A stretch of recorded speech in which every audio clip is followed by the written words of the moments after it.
संरक्षण टाका. तुम्ही पुढचं घेणार आहे का दाखल? अ, नाही, तुम्ही रिव्हिजन घ्या आणि मग पुढे जाऊ ना, आपण ठरलं तसं. ओके, चालेल.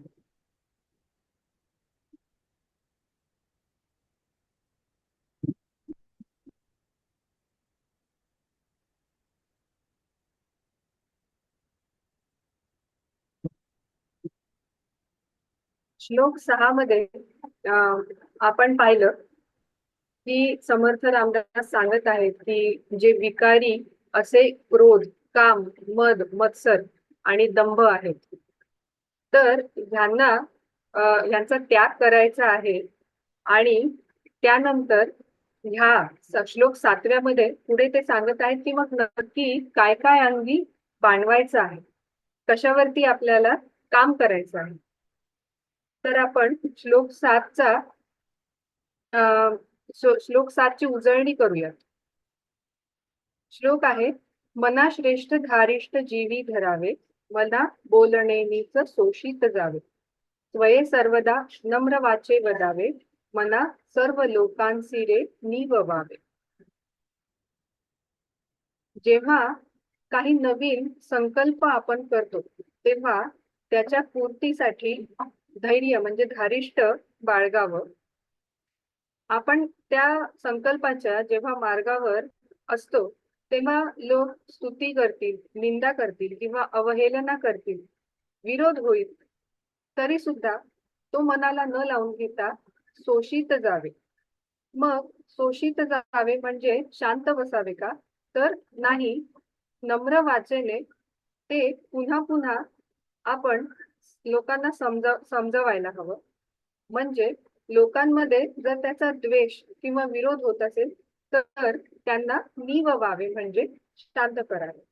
मग आपण धारिष्ट म्हणजे काय, शोषित जावे म्हणजे काय, नम्र वाचे वदावे म्हणजे काय, आणि लोकांशी रे निववावे म्हणजे काय, ह्यांच्या आपण काही उदाहरणं घेऊन समजून घेतलंय. मग धारिष्ट संकल्प केल्यानंतर सातत्यपूर्ण पद्धतीने त्या मार्गाने चिकटून मार्गक्रमण, त्याला दटून मार्गक्रमण करत राहणे. मग त्यात कुठलाही खंड पडू देता कामा नये. जेव्हा शक्य नसेल तेव्हा अगदी एक एक पाऊल का होईना पण दररोज ते त्या उद्दिष्टाच्या मार्गाने घेतलं गेलं पाहिजे. कितीही विरोध, संकट किंवा अडचणी आल्या तरी धीराने ते चालू ठेवणे म्हणजे धैर्य, धारिष्ट. सुख म्हणजे अनुकूल संवेदना आणि दुःख म्हणजे प्रतिकूल संवेदना यांना कायमच सामोरं जावं लागतं. आणि या अनुभवांनी ढळून न जाता चिकाटीने मार्गस्थ राहणं म्हणजे धैर्य. धैर्य म्हणजे धरून ठेवण्याची प्रवृत्ती, आणि ही आपण आतमध्ये रुजवायला हवी, मुरवायला हवी. मग अशा प्रकारचं जे धारिष्ट आहे हे कुठल्या संकल्पावरती करायचं, तर आपण मागच्या श्लोकांमध्ये जे पाहिलं की सत्य संकल्पावरती हे धारिष्ट असायला हवं. मग सत्य संकल्प म्हणजे कुठला संकल्प, तर जो नीती, न्याय, धर्म आणि संत वचन यांना मान्य असणाऱ्या अशा कामातून आलेला संकल्प, ह्याचा आपल्याला धारिष्ट जोपासायचं आहे. मग जेव्हा आपण अशा धारिष्टाने कुठल्याही संकल्पाच्या मार्गाने मार्गक्रमण करतो तेव्हा आयुष्यात आपल्या भरपूर परीक्षा पाहिल्या जातात, भरपूर अडचणी आपल्याला येतात.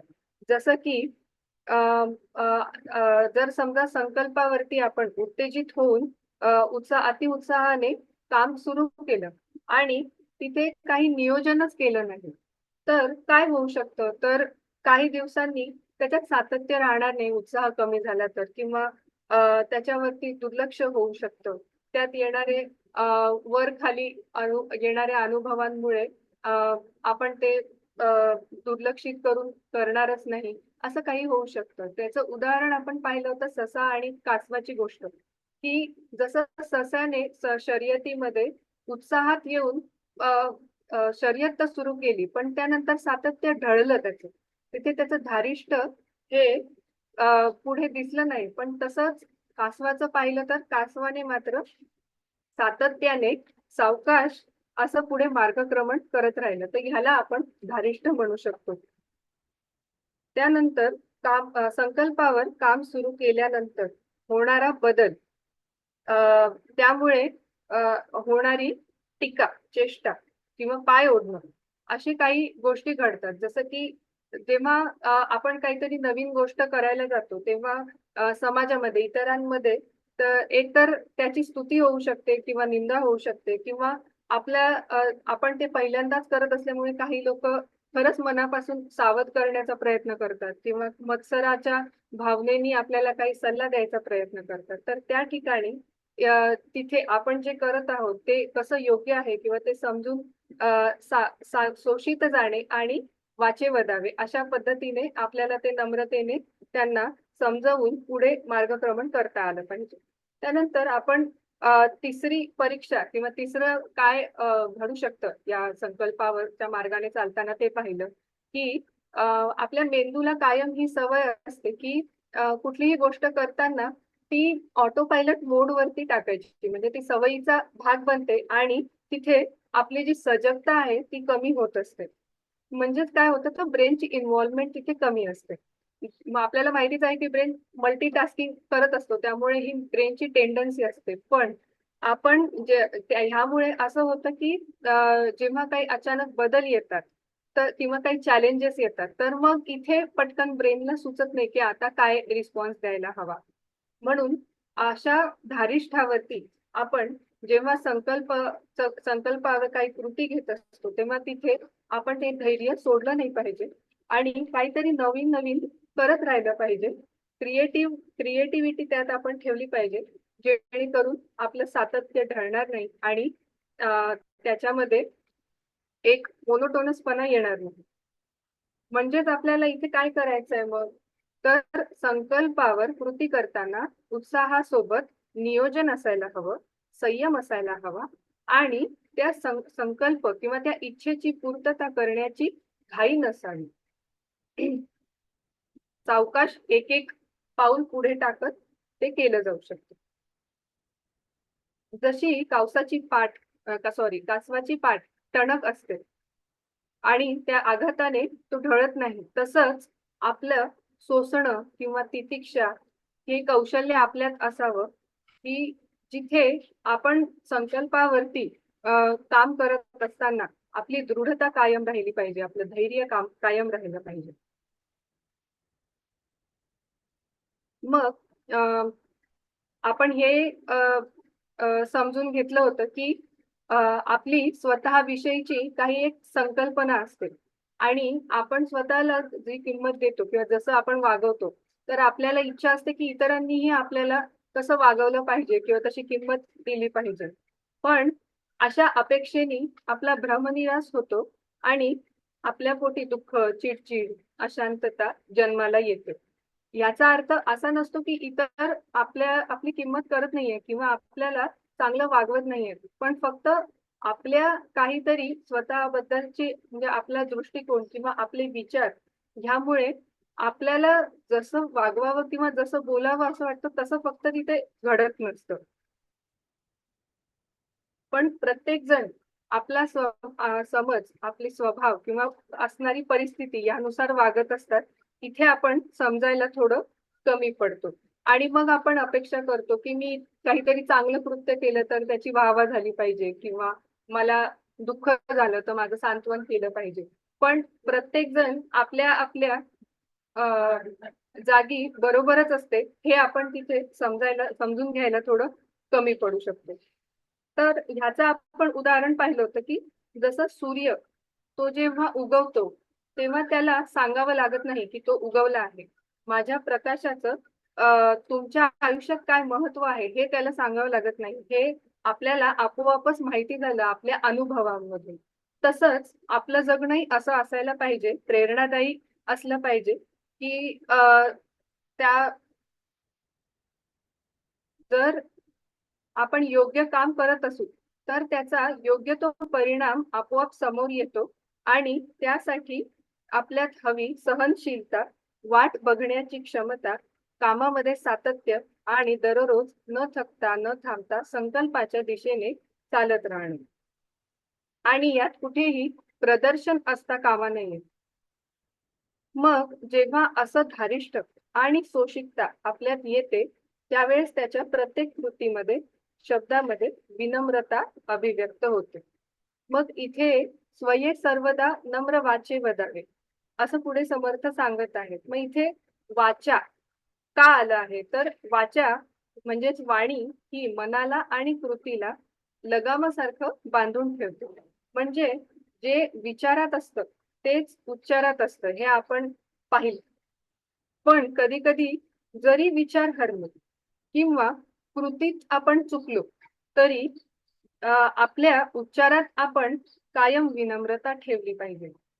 म्हणून अ, सदा सर्वदा नम्र वाचे वदावे म्हणजे आपण सदा म्हणजे परत परत समजवायला हवं आणि अशा विनयशील वाणीने सर्व लोकांना निववावे म्हणजे शांत करावे, शमवावे.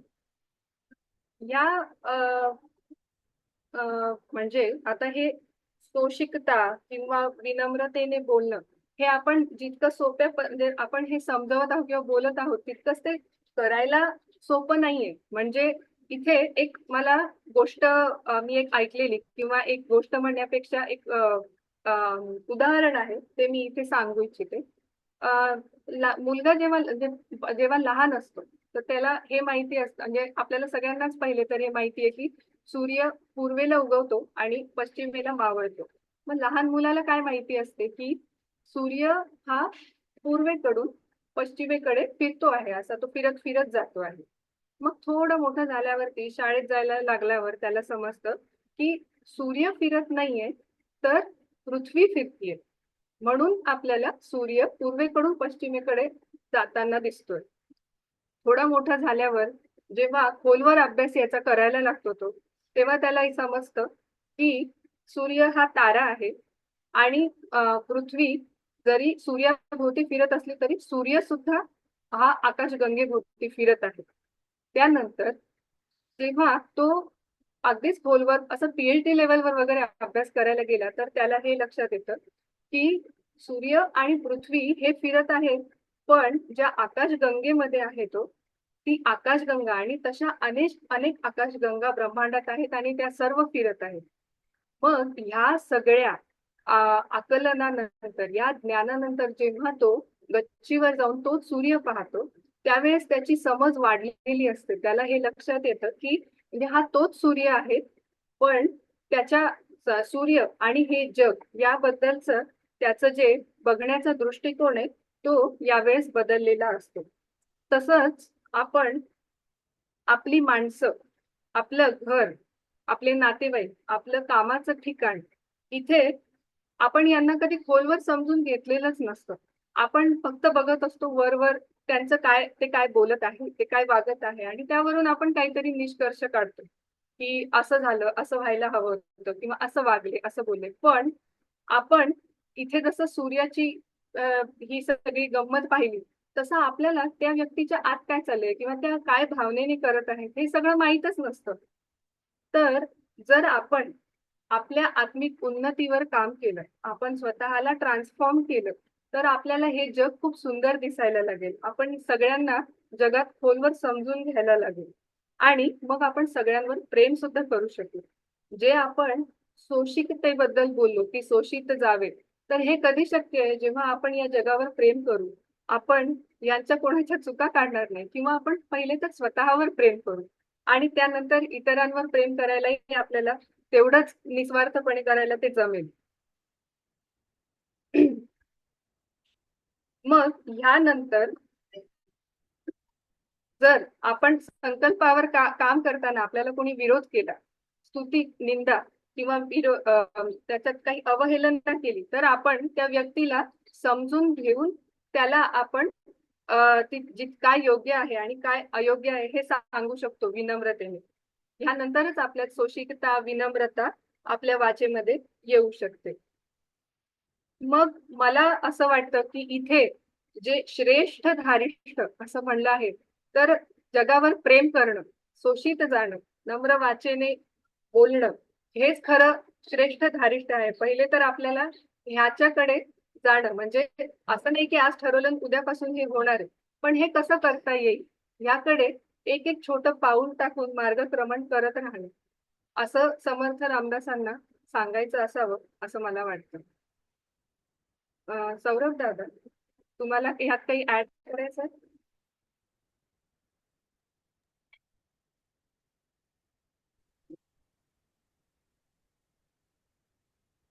जय गुरुदेव.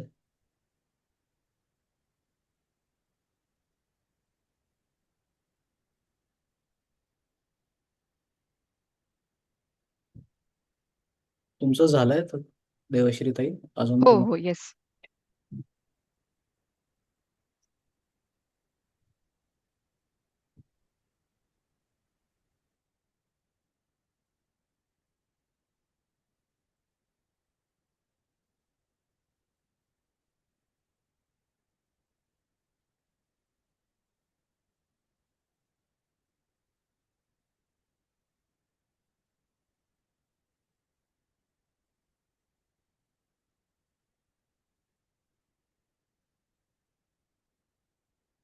आज आपण दोन श्लोक एकत्र बघणार आहोत.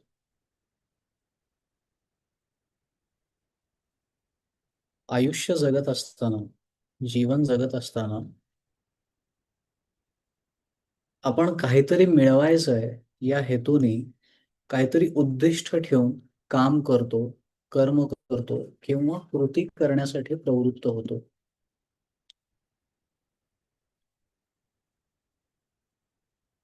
आणि जोपर्यंत आपल्याला जे मिळवायचंय, जे साध्य करायचंय, ते आपल्याला हाती लागत नाही, आपल्याला मिळत नाही, तोपर्यंत आपण आपल्या प्रयत्नांची पराकाष्ठा करतच असतो.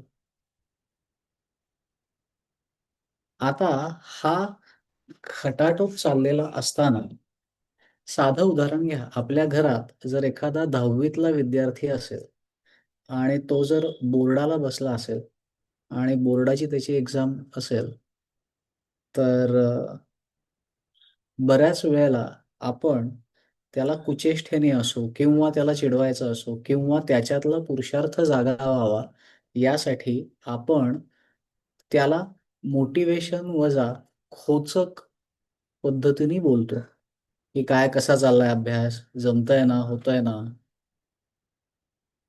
आता जशी आपली प्रवृत्ती असते तसं आपल्यातून शब्द बाहेर निघतात.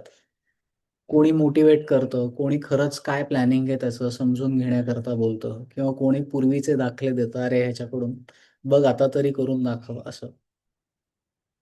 परंतु त्या मुलाच्या अँगलने जर आपण या सगळ्या सिच्युएशनकडे बघितलं, तर त्याचं एक लक्ष्य ठरलेलं आहे. ज्या लक्ष्याच्या दिशेने त्याला दररोज एक एक पाऊल पुढे सरकायचंय, एक एक पावलांनी मार्गक्रमण करायचंय आणि हे मार्गक्रमण करत असताना त्याला त्याच्या अभ्यासातला फोकस म्हणजे कॉन्सन्ट्रेशन घालवायचं नाहीये. त्याला घरात पाहुणे आले, कुठे फंक्शन असलं, तरी स्वतःला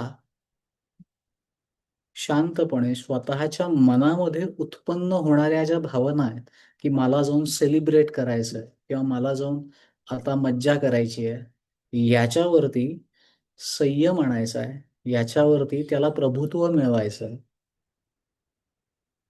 त्याच्या उद्दिष्टाप्रती त्याला फोकस राहायचंय.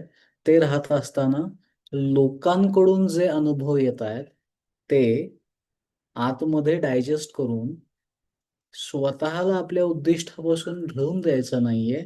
स्वतःचा इमोशनल फोकस ढळून द्यायचा नाहीये. आणि एवढं सगळं करत असताना सुद्धा कोणाचा राग येवो, कोणाचा लोभ वाटो, तरीही त्याला सगळ्यांना शांत पद्धतीने सामोरंच जायचंय. हां, कुणी काही बोललं तरी हो चाललाय अभ्यास, मार्क छान पडतील.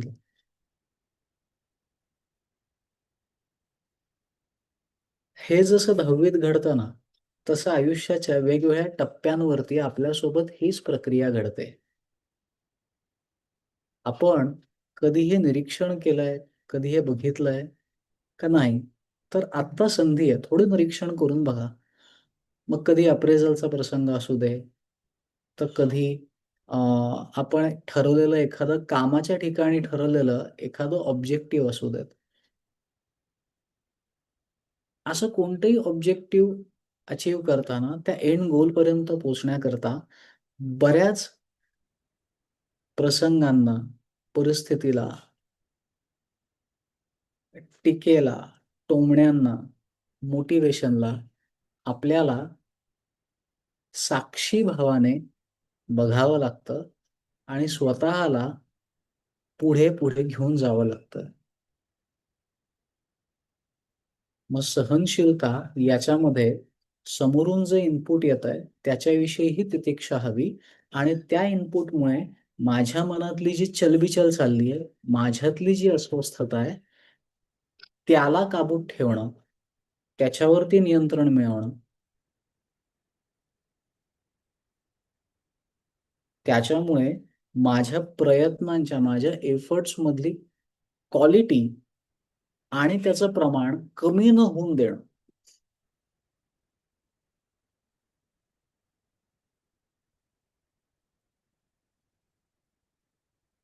शाळेतली परीक्षा किंवा कॉलेजची परीक्षा किंवा अशा परीक्षा जर सोडल्या, तर जीवनात ज्यावेळेस असे टप्पे येतात परीक्षा घेणारे, त्यावेळेस ज्याचं त्यांनी बघायचं, दुसऱ्याला सांगायचं नाही. किती वेळेला आपल्यातलं हे धारिष्ट सुटतं, किती वेळेला आपल्या या क्षमता अफेक्ट होतात आणि आपला फोकस अफेक्ट होतो. आणि ज्यामुळे आपण जे उद्दिष्ट ठरवलंय आणि ज्या नियोजित वेळेत ठरवलंय तिथे पोहोचण्याकरता गडबड होते.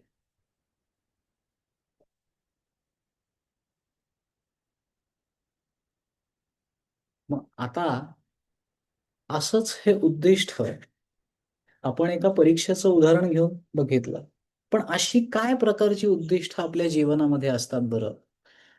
तर समर्थांनी माणसाच्या मानसशास्त्राचा खूप सखोल अभ्यास केलाय आणि त्यातून त्यांच्या जे लक्षात आलं आणि शास्त्रात जसं सांगितलं ते त्यांनी अत्यंत सोप्या पद्धतीने आपल्यासमोर आणून ठेवलंय.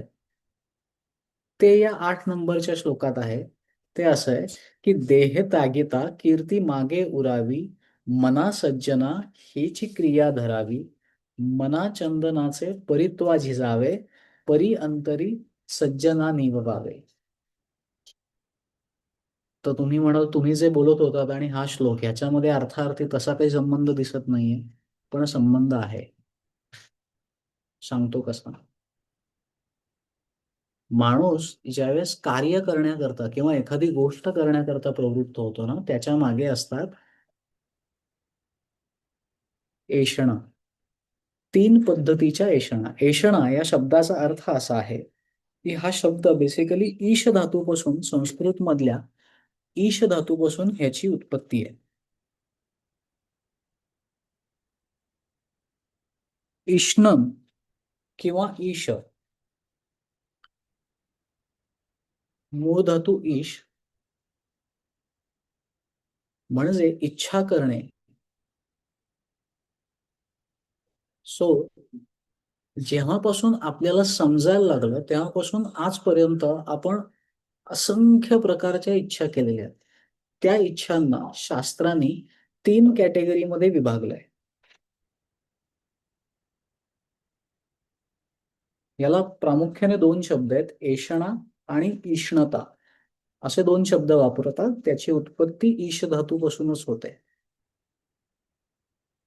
यातला थोडासा बारीक समज म्हणजे फरक समजून घेऊ, म्हणजे कुठे जर कुठल्या पुस्तकात किंवा कोणी बोलताना जर 2 हे शब्द प्रयोग केले तर तुमचं कन्फ्युजन व्हायला नको. ऐषणा हा सुद्धा मूळ ईश धातूपासूनच जन्माला आलाय आणि त्याची इच्छा करणे हेच त्याच्या मागचं उद्दिष्ट आहे. दुसरं, आता हा शब्द जो आहे इष्णता हा स्वतंत्रपणे वापरला जाऊ शकतो, पण ऐषणा हा कुठल्या तरी शब्दाच्या संयोगातून वापरला जातो. ओके.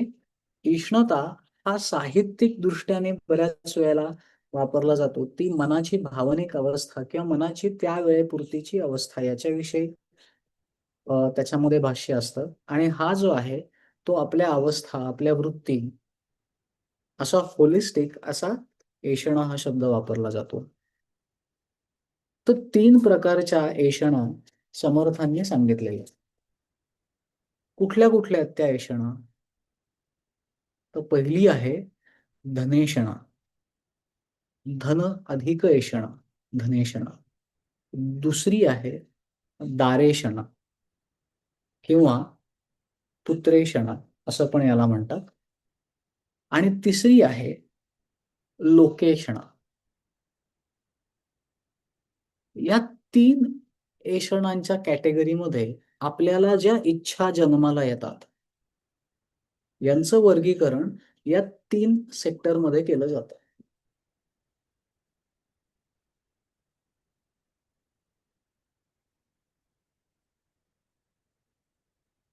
समर्थांनी किंवा शास्त्रकारांनी या सगळ्याचा इतका बारकाईने अभ्यास केलेला आहे की आपलं संपूर्ण आयुष्य या या 3 ऐषणांमध्ये गुंतलेलं आहे, गुंफलेलं आहे.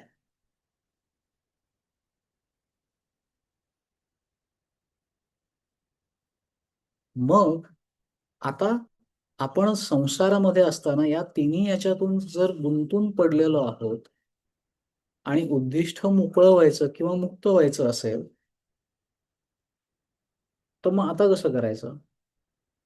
मग ज्यात अडकलोय ना त्याचाच वापर करायचा त्याच्यातून सुटण्याकरता.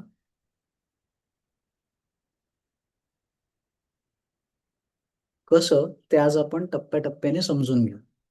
पहिल्यांदा या ऐषणा काय आहेत याला व्याख्येसहित नीट समजून घेऊ, त्या संकल्पना आपल्या डोक्यामध्ये स्थिर करू. पहिला आहे धनेषणा. सो संपत्ती, पैसा आणि भौतिक सामग्री जी आहे, जे दृश्य स्वरूपामध्ये दिसतं, ती मिळण्याची किंवा ती मिळवण्याची आपल्यातली जी बेसिक ओढ आहे, मग त्याच्यामध्ये ही जी उत्पन्न होते ती आर्थिक सुरक्षिततेच्या दृष्टिकोनातून उत्पन्न होते. की बाबा मला फायनान्शियली मी सिक्युअर्ड असावं, मग त्याकरता आपण बँक बॅलन्स करतो, सोनं दागिने करतो, त्याचबरोबर जमीन जुमला घेतो. ठीक आहे, जेणेकरून आपण फायनान्शियल फ्रंटवरती स्वतःला सिक्युअर्ड ठेवू. आणि ही जी धनेषणा आहे ही ड्राईव्ह होते किंवा ती कार्यरत होते किंवा तिला एनर्जी मिळते किंवा ती चालवली जाते, ती तुमच्यातल्या दारेषणा किंवा पुत्रेषणा याच्यामुळे. आता दारेषणा आणि पुत्रेषणा काय आहे तर हे नीट समजून घेऊ. दारा म्हणजे पत्नी किंवा परिवार किंवा पुत्र किंवा वंश यांच्याविषयीची ओढ किंवा यांच्याविषयी असलेली आपल्याला इच्छा असेल. आणि ह्याचा जो एक उपप्रकार आहे तो म्हणजे आपल्या इंद्रियजन्य गरजा. सो दारेषणामध्ये 3 प्रकारचे वर्गीकरण केलं जातं. एक, आपल्या इंद्रियांमधून ज्या इच्छा निर्माण होतात, जे पॅटर्न तयार होतात, जे आपल्याला सुख देतील, सुखाच्या इच्छेतून, सुखाच्या कामनेतून ज्या ज्या गोष्टी करण्याकरता आपण प्रवृत्त म्हणून होतो, तर ते मिळवण्याकरता आपले जे पॅटर्न तयार होतात, आपल्या ज्या सवयी तयार होतात, त्या आपल्याला प्रवृत्त करतात, उद्दीपित करतात, उत्तेजित करतात धनेषणा याविषयीचे आपले गोल ठरवण्याकरता. या जगात प्रत्येकाला सुख हवं आहे. नुसतंच सुख नकोय त्यांना, तर ते सुख सतत हवंय. बर, नुसतं सतत नकोय, भरपूर प्रमाणात हवंय आणि सर्व बाजूनी हवंय. मग हे जे सुख हवंय त्याचं वर्गीकरण इंद्रियजन्य सुख, मग मी आणि माझ्या आजूबाजूच्या व्यक्ती या व्यक्तींकडून मिळणारं सुख, त्यांच्याकडून मिळणारं समाधान,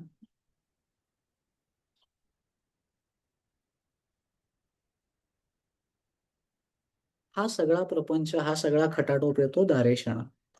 लक्षात येतंय आपण बरोबर आहोत का?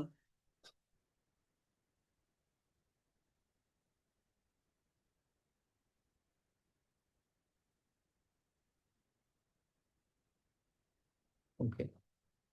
शेवटचं का वाक्य काय म्हणालात की अं, ज्याच्यातून हे समाधान मिळतं ते धारिष्ट्य. नाही, मी दारेशणाविषयी बोलतोय, धारिष्ट्याविषयी अच्छा, नाही. दारेशणा. Okay okay. हा, मी दारे धारिष्ट्य ऐकलं, म्हटलं काय संदर्भ नाही नीट लागला नाही. नाही, हम्म. दारेशण. दारेशण. आपण आता सुखाविषयी बोलतोय, तर आपल्याला सुख सतत हवंय, सारखं हवंय, खूप प्रमाणात हवंय आणि चहूबाजूंनी हवंय. मग याच्यामध्ये वर्गीकरण करताना आपण बघितलं, इंद्रियजन्य सुख, ज्ञानेंद्रियांमधून मिळणारं सुख, आपल्या सभोवतालच्या नाती जी आपण निर्माण केली त्या नात्यांमधून मिळणारं सुख, आणि हे जी सुख घेण्याची जी आपली इच्छा वृत्ती, ही ठरवते आपल्या धनेशणा जे आहे, की आपल्याला या सगळ्या करता किती धनसंचय लागू शकतो, काय लागू शकतं, त्यानुसार आपण आपल्या कर्माची गती ठरवतो.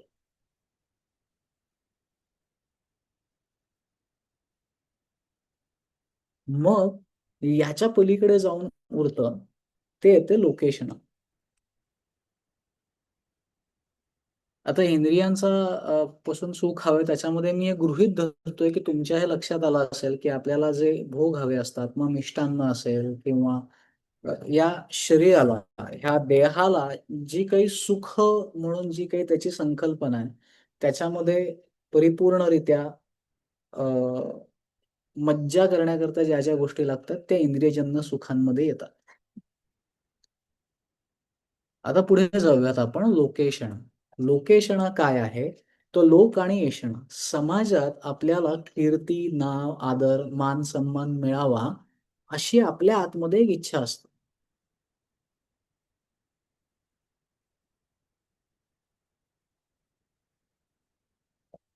वेस्टर्न सायकोलॉजिस्टनी त्याच्यातला जो सगळ्यात प्रसिद्ध होऊन गेला त्याचं नाव मॅस्लोज, द मॅस्लोज नीड हायरार्की नावाचा एक प्रकार त्यांच्याकडे आहे.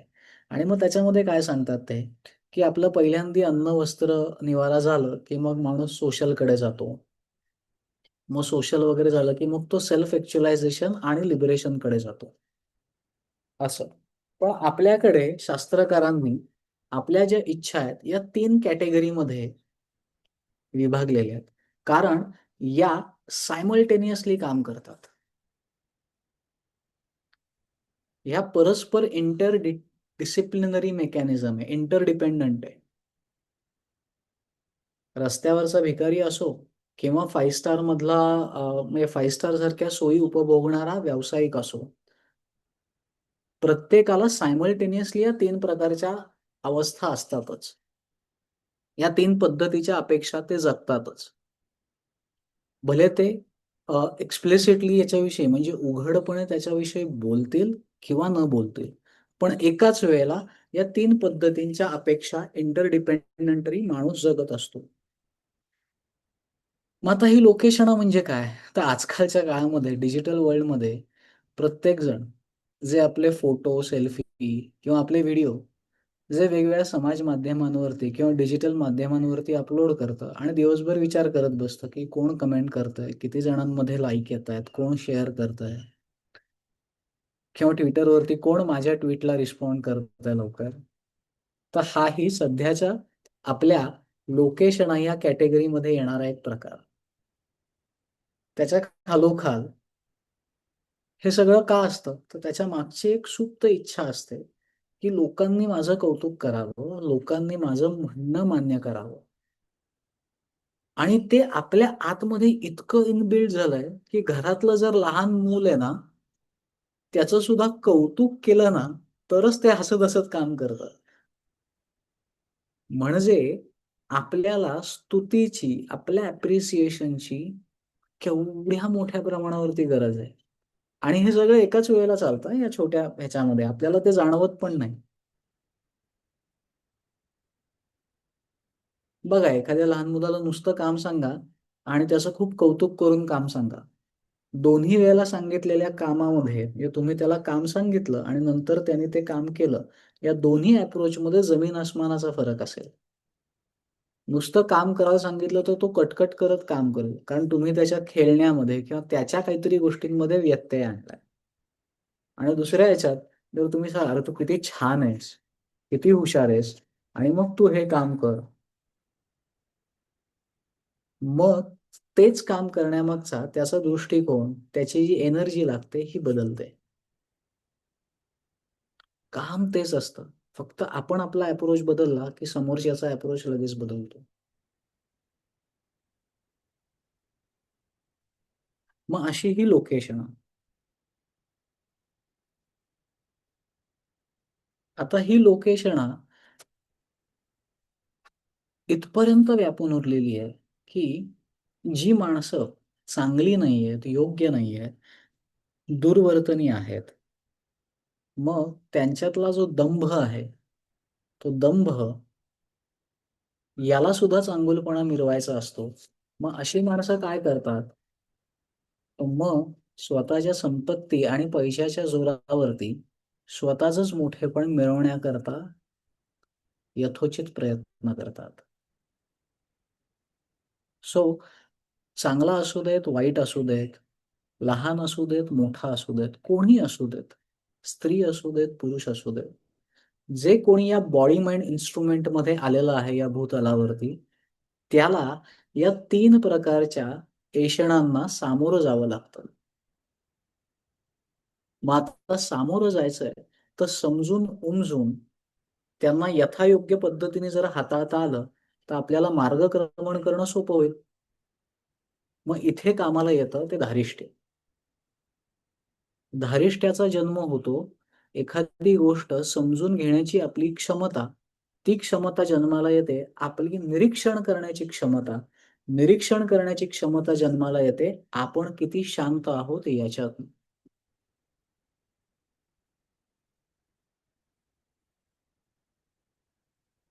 धारिष्ट्य नसेल, तर त्याच्या मागची क्वालिटी बघा काय आहे? तिथे गडबड आहे. तिथे गडबड असेल, तर त्याच्या मागच्या क्वालिटीमध्ये जा, कारण त्या क्वालिटीमध्ये गडबड आहे.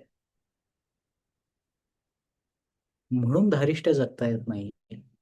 मग आता ह्या तिन्ही गोष्टींकडे आपल्याला समान पद्धतीने बघायचं आहे. धनेषणा, दारेषणा, लालसा, पुत्रेषणा किंवा लोकेषणा.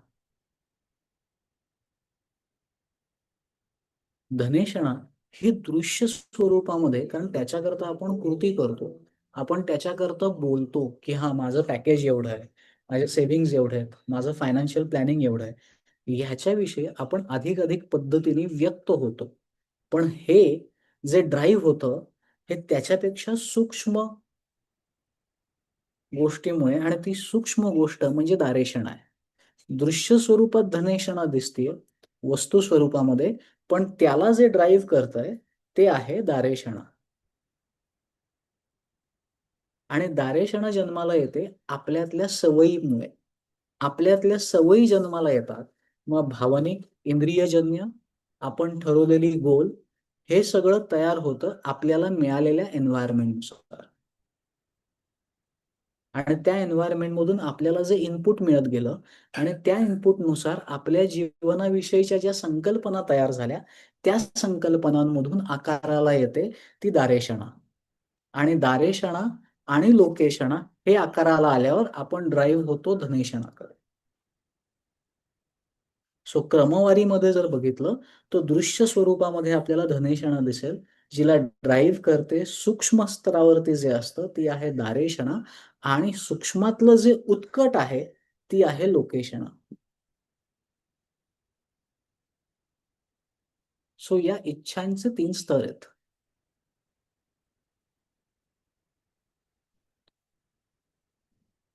लक्षात येतंय तुमच्या?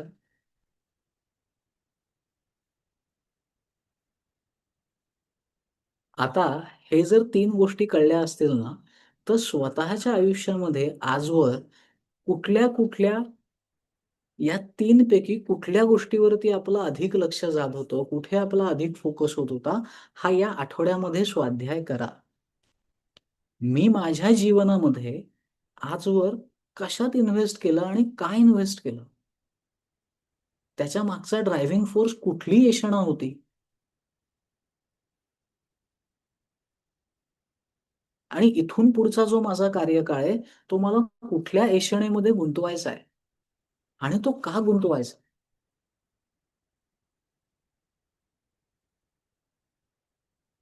जगामध्ये सगळ्यात महत्त्वाचं काय असेल ना, तर त्या 2 गोष्टी आहेत. पहिली गोष्ट आहे, मी जे करतोय, ते का करतोय? त्याच्यामागचं माझं स्वतःचं अंडरस्टँडिंग हे मला क्लिअर आहे का? ही पहिली गोष्ट. आणि दुसरी गोष्ट, मला असे माझे स्वतःचे काय प्रश्न आहेत? हे मला दररोज माझा एक प्रश्न असलाच पाहिजे. आणि कितीही नाही म्हटलं ना, तरी आपला एक ठरलेला स्वतःचा असा एक हक्काचा प्रश्न असतो, की आपण म्हणतो माझं काय चुकलंय? किंवा मी बरोबरच आहे किंवा माझी भूमिका ही सुस्पष्ट करताना आपला एक प्रायमरी म्हणजे एक प्रमुख प्रश्न असतोच असतो. सो या 2 गोष्टी, हे जीवनाविषयीचं अंडरस्टँडिंग, आपल्या कर्माविषयीतली परिपक्वता अभिव्यक्त करण्याकरता या 2 गोष्टी खूप आवश्यक आहेत. मी करतोय ते का करतोय? आणि करताना मला जे प्रश्न पडतात त्याची क्लॅरिटी, त्याच्याविषयी स्वाध्याय, त्याच्याविषयी मार्गदर्शन आणि त्याला आवश्यक असणारे स्किल सेट मी माझ्या स्वतःमध्ये बिंबवतोय का नाही? प्रश्न पडले की उत्तरं शोधावी लागतील. उत्तरं आयदर आपल्या समज वृद्धिंगत करतील किंवा आपल्या एबिलिटीज वृद्धिंगत करतील किंवा आपल्या कॅपॅबिलिटीज वृद्धिंगत करतील किंवा आपले स्किल सेट वृद्धिंगत करतील.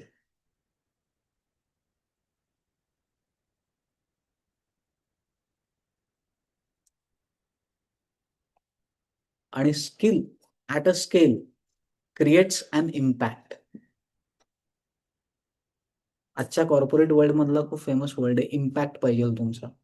तर skill at a scale creates impact. ज्यालाच लोकेशणा असं सुद्धा म्हणतात. म्हणजे माझं काम इतक्या लोकांना प्रभावित करेल सो दॅट त्यांच्याकडून मला इन रिटर्न अप्रिसिएशन मिळेल. In terms of monetary, in terms of recognition. मग आता आपण एक स्टेप खालती आलो. दृश्य, सूक्ष्म आणि उत्कट या 3 कॅटेगरीमध्ये आपल्या इच्छांचं आपण वर्गीकरण केलं. पहिल्यांदा एकाला धनेशणा म्हटलं, दुसऱ्याला दारेशणा म्हटलं आणि तिसऱ्याला लोकेशणा म्हटलं. त्याचे सटल फॉर्म आपण केले. दृश्य, सूक्ष्म आणि उत्कट. आता ह्या तिन्हींचं काम कसं चालतं बघू, म्हणजे आपली कशी गडबड होते, आपली काय धावपळ चाललेली असते हे सगळं करताना. बऱ्याच वेळेला अशीच होतं ना, ह्या तिन्ही एकाच वेळेला नाही मिळत. At any given point in time ना, ह्या तिन्ही एकाच वेळेला मिळाल्यात असं फार रेअरातल्या रेअर वेळेला होतं. काहीतरी शिल्लक राहतच. मग या तिन्हीपैकी कुठल्यातरी एकावरती जर आपण म्हणजे एकावरती जर फोकस केला ना, तर दुसऱ्या 2 कॉम्प्रोमाईज होतात. धनेशणाच्याकडे झुकलो, की मग मी फोकस्ड होतो, डिटॅच्ड होतो सगळ्यांपासून. एफर्ट्स इंटेन्स कराव्या लागतात. मग इंटेन्स एफर्ट्स करायचं झालं, की दारेशणा कॉम्प्रोमाईज करावी लागते. मग सुख, मग पिक्चरला जाणं, टीव्ही बघणं, नातेवाईकांमध्ये एन्जॉय करणं सगळं थांबावं लागतं. फोकस्ड काम करावं लागतं. कारण धनेशणा हवी आहे. कामाचा इम्पॅक्ट दाखवायचा, ॲप्रिसिएशन घ्यायचं आहे. मग तिथे धनेशणा गोज हँड विथ लोकेशणा. मग दारेशणा कॉम्प्रोमाईज होते. कधीतरी मला चिल करायचंय. मग त्यावेळेला धनसंचयाचा विसर करावा लागतो. मग स्वतःच्या चैनीवरती पैसे खर्च करावे लागतात. सो एक काहीतरी मिळवताना एक सुटत असतं. आणि आपली ओढ चाललेली असते तिन्ही एकत्र, आणि या सगळ्याच गोष्टी एकाच वेळेला मी कशा ठेवू शकेन.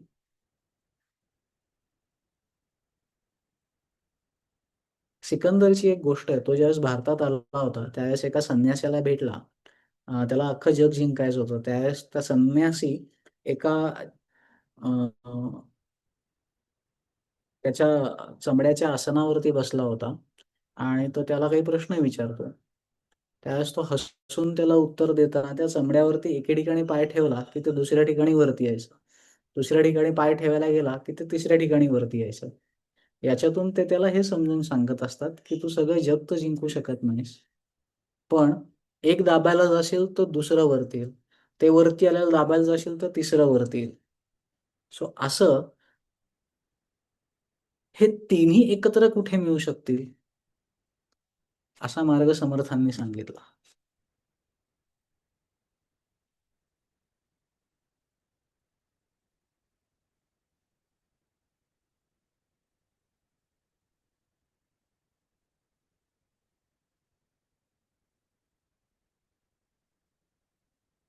हा जो श्लोक आहे याच्यामध्ये समर्थांनी या तिन्ही ऐशणा एकत्र बांधून आपण सक्सेसफुल आयुष्य कसं जगू शकतो, तर त्याला त्यांनी शब्द वापरला. त्याला त्यांनी सांगितलं की बाबा, धारिष्ठ्य पण अंगी ठेव आणि त्या धारिष्ठ्याच्या जीवावरती देह त्यागता कीर्ती मागे उरावी. मना सज्जना हीची क्रिया धरावी. मना चंदनाचे परित्वा जिजावे, तरी अंतरी सज्जना निववावे. मग आता समर्थ जे आपल्याला सांगू इच्छित आहेत ते आपण या 3 ऐशणांच्या कॉन्टेक्स्टमध्ये डिकोड करूयात. ह्यातलं ह्या तिन्ही ऐशणा ज्यावेळेस समाज याच्या मागे लागतो त्यावेळेला समाजामध्ये असंतोष, दुःख याचीच निर्मिती होते. एस्पेशली ज्यावेळेस मनुष्य अ, धनेषणा आणि दारेषणा ह्याच्याविषयी जास्त जागरूक, ह्याच्याविषयी जास्त आग्रही होतो, ते त्याच्या स्वतःच्या आणि समाजाच्या अधःपतनाचं कारण ठरतं.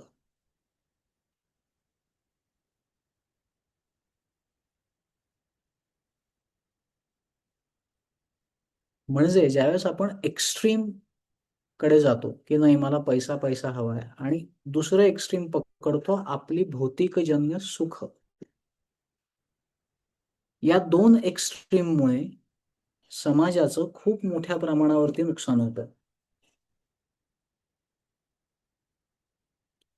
मग याच्यातून जर मोकळं व्हायचं असेल, तर जे सगळ्यात उत्कट भावना जी आहे लोकेशणा, तर याचा वापर आपल्याला करून घेता येईल का?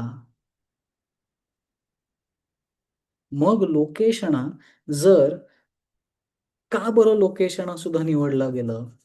कारण साधा विचार करा, लहान मुलाला आता मागच्या महिन्यात रिझल्ट्स लागले. रिझल्ट कितीही आला, तरी आपण घरामध्ये काहीतरी गोडधोड करतो, पेढे वाटतो.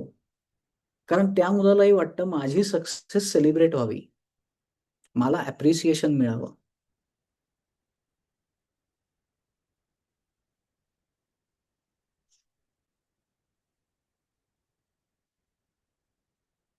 हं.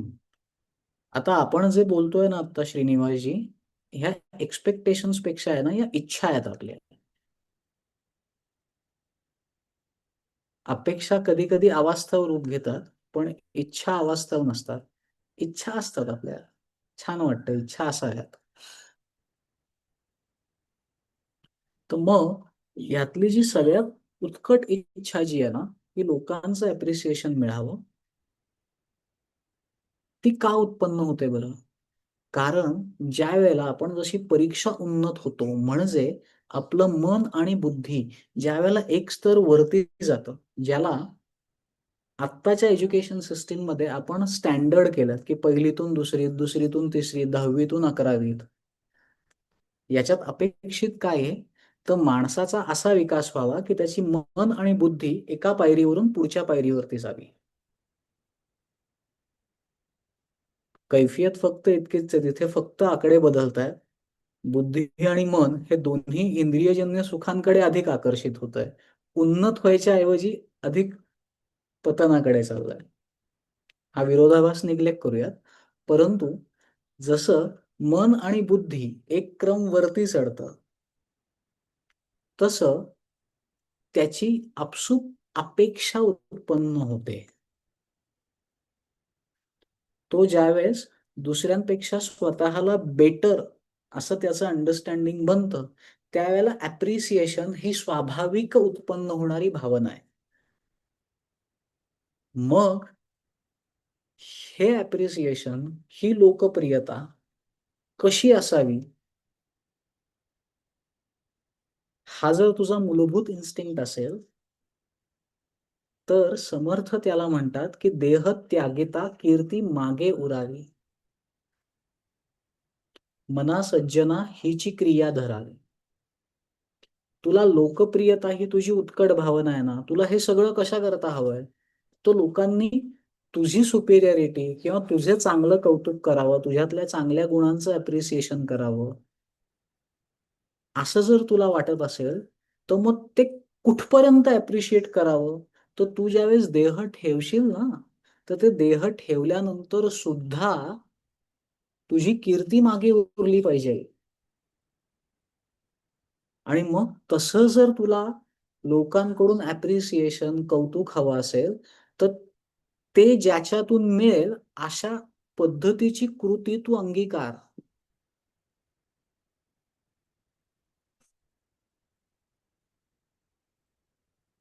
मग तशा पद्धतीची कृती अंगीकारायची म्हणून लगेच उदाहरण दिलं, मना चंदनाचे परित्वा झिजावे.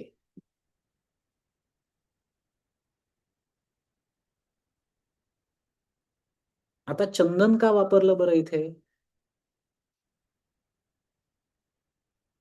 बाकीचं का नाही वापरलं? कारण चंदन ज्यावेळेस उगाळलं जातं ना, त्यावेळेस त्याच्यातून एक सुगंध जन्माला येतो आणि शीतलता उत्पन्न होते. मग तुझा कार्यकारण भाव, तुझ्या कार्याची दिशा अशी असली पाहिजे की जी तुझ्या सभोवताली एक सुगंध पसरेल, जो तुझ्या चारित्र्याचा असेल, तुझ्यातल्या धर्माचरणाचा असेल, तुझ्यातल्या नीतीचा असेल, आणि त्याच्यातून तुझ्या आजूबाजूला एक शीतलता, एक शांतता, एक कोहेरन्स प्रस्थापित होईल.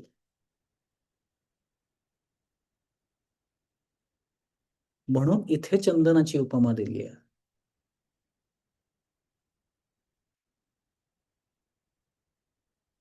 दुसरं, चंदन आणखीन का वापरलं बरं?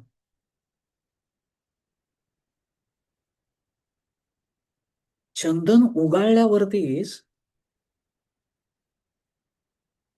त्यातून सुगंध प्राप्त होतो.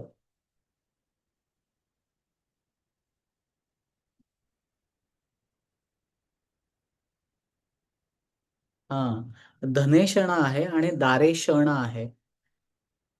मी पाठवतो, फोटो पाठवेन मी.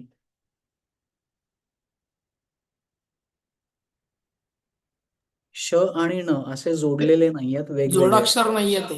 वेगवेगळे आहेत पोटफोडे दोन्ही आहे पण. का? मी पोटफोड्या पाठवतो. शिव आहे ना? श आणि न. हा, पोटफोड्या ट आहे पोटफोड्या ना? आणि न. हो हो. मला मागचं पण रागाला कसं हाताळायचं त्याच्याविषयी एकांनी विचारलं होतं, ते पाठवायचं राहिलंय, तेही मी पाठवतो.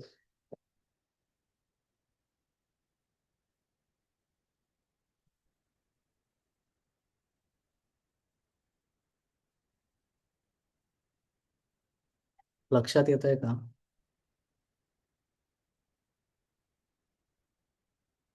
हे खूप महत्वाचं आहे बरं का. हे जर आज कळलं ना, तर तुमचं आयुष्य खूप सोपं, सुखकर, एकाचाच थमप आलाय. पुन्हा सांगायचंय सगळं मी, कारण कळलं नसेल तर पुढे जाण्यात काही पॉईंट नाही.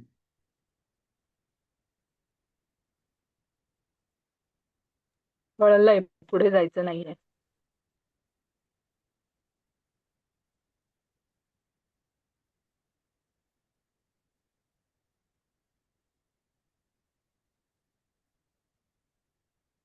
कारण काय माहितीये का, आजवर आपण हे सगळं पुढेच नेत आलोय सारखं सारखं. पण आता थांबूयात. एक एक संकल्पना नीट, सुस्पष्ट, व्यवस्थित बसवून जो काही काळ आपल्याकडे उपलब्ध आहे, जे काही आपल्याकडे आहे, त्याचं सुनियोजित योग्य पद्धतीने नियोजनपूर्वक त्याला हाताळूयात.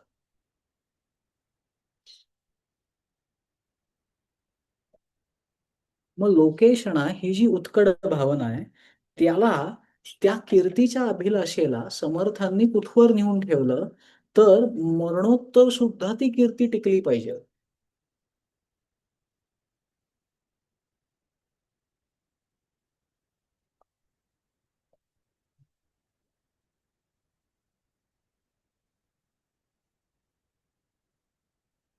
म्हणून स्वाध्याय चालू करताना जीवनाचे जे 5 आयाम सांगितले, त्यातला पहिला होता चारित्र्य. कारण चारित्र्य संपन्नता जी नीतीला धरून आहे. दुसरं आहे नीती. हे दोन्ही आधारलेलं आहे ज्ञानावरती. या तिन्हीला जोड एका दृष्टीची, विजन आहे. आणि ह्या चारही गोष्टी एक्झिक्यूट करताना लागणारा विवेक आहे.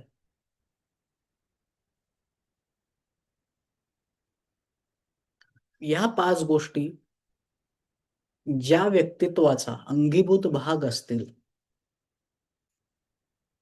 त्या व्यक्तित्वाला समर्थ जे सांगतायत तिथपर्यंत सहजरित्या पोचता येईल.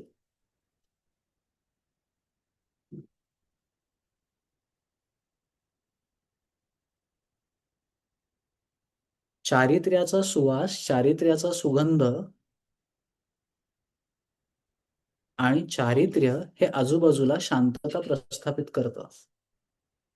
कारण तुमचं चारित्र्य तुमच्या सभोवताली लोकांना एक ॲश्युरन्स देतं तुमच्या असण्याचा, तुमच्या कर्तृत्वाचा. ते आधार म्हणून कामाला येतं.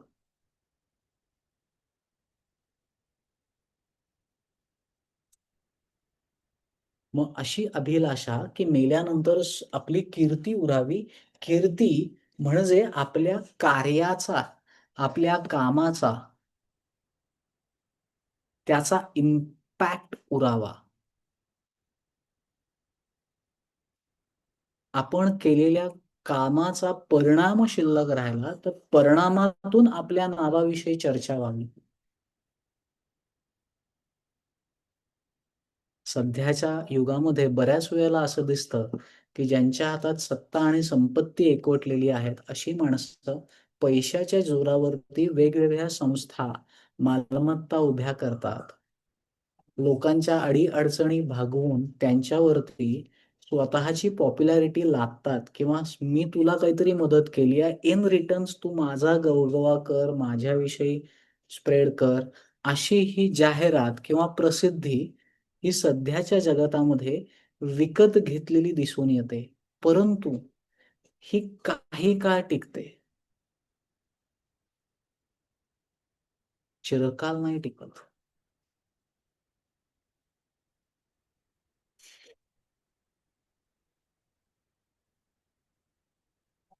ज्या कीर्तीला चारित्र्याचा पाया नाही, शीलाचा आधार नाही, सद्गुणांचा कास नाही, अशी कीर्ती कधीच टिकू शकत नाही. रिलेटिव्हली काही काळाकरता तुम्हाला त्याचा भपका दिसेल, पण ती कधीच टिकणार नाही.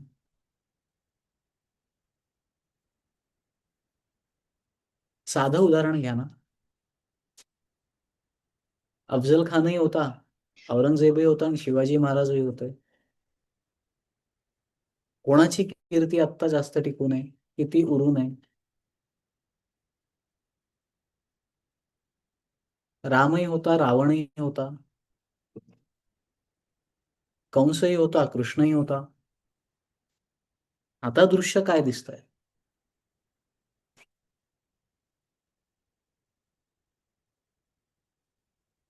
किंवा अगदी अलीकडच्या काळातली जर डोळ्यासमोर उदाहरणं बघायची झाली, तर माननीय अटल बिहारी वाजपेयींचं घ्या बरं.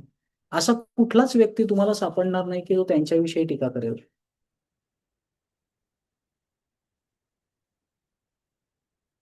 अनफॉर्च्युनेटली ह्या माती म्हणजे भारताला सोन्याची चिडिया म्हणायचे म्हणजे काय होतं बरं, तर ह्या मातीतून अशी चारित्र्य संपन्न प्रज्ञानम ब्रह्म अशा क्षमता असलेली व्यक्तित्व या मातीत जन्माला आली.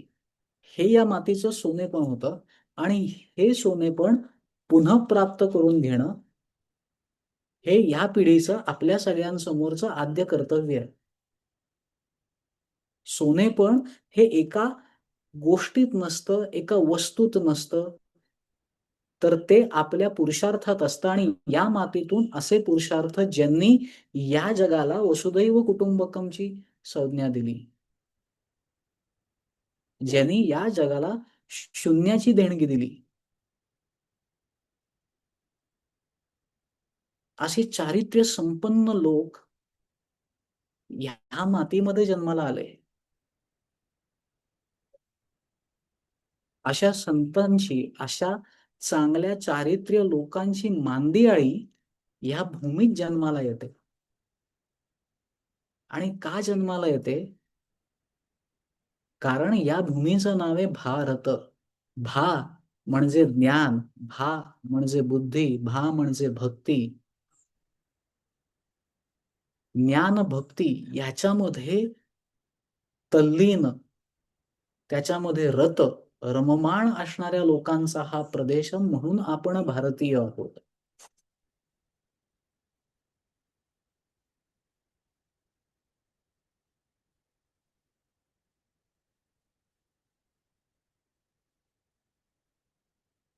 आता चंदनासारखं झिजायचं त्याला एका वेगळ्या अँगलने पण बघूयात आपण.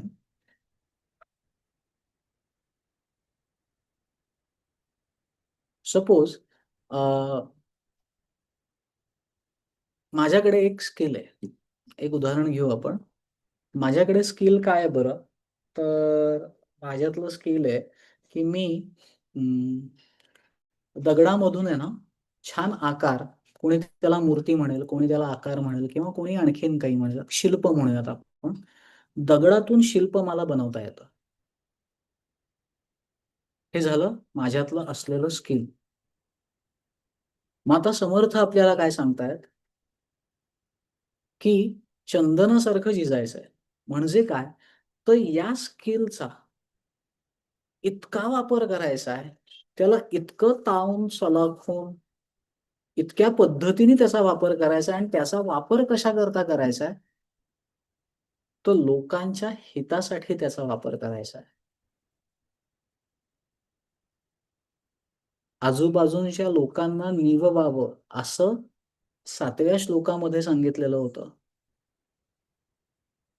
मग माझ्यातलं स्किल हे माझ्या आजूबाजूच्या लोकांकरता जास्तीत जास्त उपयुक्त कसं ठरू शकेल, ह्या अँगलनी जर आपण विचार केला तर तो जास्त संयुक्तिक राहील. म्हणजे माझं स्किल हे परमव्यापक कसं होईल, म्हणजे त्याच्यातून फक्त पैसे आणि पैसेच कमवणं हा हेतू न ठेवता ते स्किल त्याच्या बेस्ट व्हर्जन पर्यंत कसं जाईल आणि त्याच्यातून असं एक शिल्प कसं निर्माण होईल की जे या जगाकरता एक आदर्शवत ठरेल. ते त्या शिल्पकलेतला एक मापदंड ठरेल. ते शिल्प येणाऱ्या काळाकरता माझं काम म्हणून पथप्रदर्शित करणारं ठरेल. असं माझ्या स्किलचं म्हणजे माझ्या कामाचं किंवा मी जे एफर्ट्स टाकतोय त्याची क्वालिटी तिथपर्यंत मी घेऊन जाऊ शकतो का? मी तो एक्सिलन्स पर्यंत पोहोचू शकतो का? मी माझ्या बेस्ट व्हर्जन पर्यंत जाऊ शकतो का? आणि तिथपर्यंत जाईपर्यंत मी माझ्यातल्या त्या स्किलचं सतत, सतत, सतत त्याला शार्पन करत राहू शकेन का? जसा एखादा योद्धा त्याच्या तलवारीला धार करत राहतो. युद्ध असो अथवा नसो ही तलवार सतत रेडी ठेवायला लागते. तसं माझं स्किल ते त्या ताकदीचं असेल का, की जे पिढ्यानपिढ्यांकरता मार्गदर्शक ठरेल, असं कार्य उभं करू शकेल? मग त्या क्वालिटीचं स्किल या शरीरातून जन्माला यावं, त्याकरता हे शरीर खरंच झिजतंय का फक्त इंद्रियजन्य सुखांमुळे माझं काहीतरी एक लिमिटेड अंडरस्टँडिंग आहे सुखाचं, त्याच्याच करता मी अडकून पडलोय, त्याच्याच करता मी काहीतरी करत बसलोय. जसं आता तुमची मुलं, नातवंडं हे सुद्धा सध्या शाळेत जात असतील. बरेच जण आपल्या शिक्षण व्यवस्थेला नावं ठेवतात. पण ही शिक्षण व्यवस्था अशी काय हे कोणीच सांगत नाही. आणि नावं का ठेवतात हेच कळत नाही. म्हणजे भाषा बदलली म्हणून काही शिक्षण चांगलं वाईट नाही ठरत. तर शिक्षणातला गाभा काढून घेतलाय. म्हणजे काय केलं, तर सध्याचं शिक्षण हे रीड, वाचा, परत वाचा, रिपीट करा. रीड, रिपीट, रिमेंबर, त्याला लक्षात ठेवा आणि त्याला परत रिप्रोड्यूस करा. ह्या 4 आर भोवतीच आहे.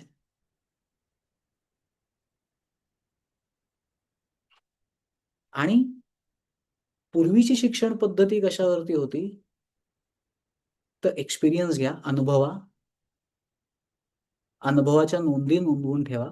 मग एक्सपेरिमेंट करा. मग त्याच्यातून येणाऱ्या नोंदी परत घ्या आणि ह्या सगळ्या अनुभवजन्य प्रवासातून तुम्ही इव्हॉल्व व्हा. आणि इव्हॉल्वमेंटचा सगळ्यात परमोच्च बिंदू म्हणजे तुम्ही एनलायटन व्हा. म्हणजे एनलाइटमेंट म्हणजे काय? तर तुमच्या स्किलची क्वालिटी इतकी व्यापकतेपर्यंत घेऊन जा, की ते सगळ्या जगाकरता पथदर्शी राहील.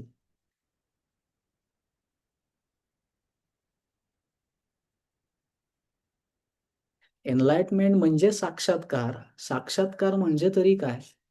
जीवदशेचं आत्मदशेमध्ये विलीन होणं. त्याचा विलय होणं, आत्मविलय होणं. आत्मविलय म्हणजे तरी काय? तर तुम्ही तुमच्या बेस्ट सर्वोत्तम स्वरूपामध्ये जाणं.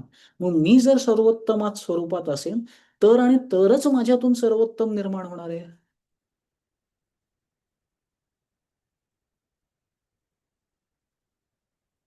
पण ह्या सर्वोत्तमाचा जो ध्यास लावलाय ना, त्याच्या मागे जे समर्थांमधला जो हुशार मानसशास्त्रज्ञ त्यांनी काय केलं, की त्यांनी ओळखलं माणसाला कशाच्या मागे धावतोय, तो लोकेशना, ॲप्रिसिएशन. म्हणून माणूस या लोकेशनाच्या माध्यमातून त्यांनी काय उद्दिष्ट दिलं,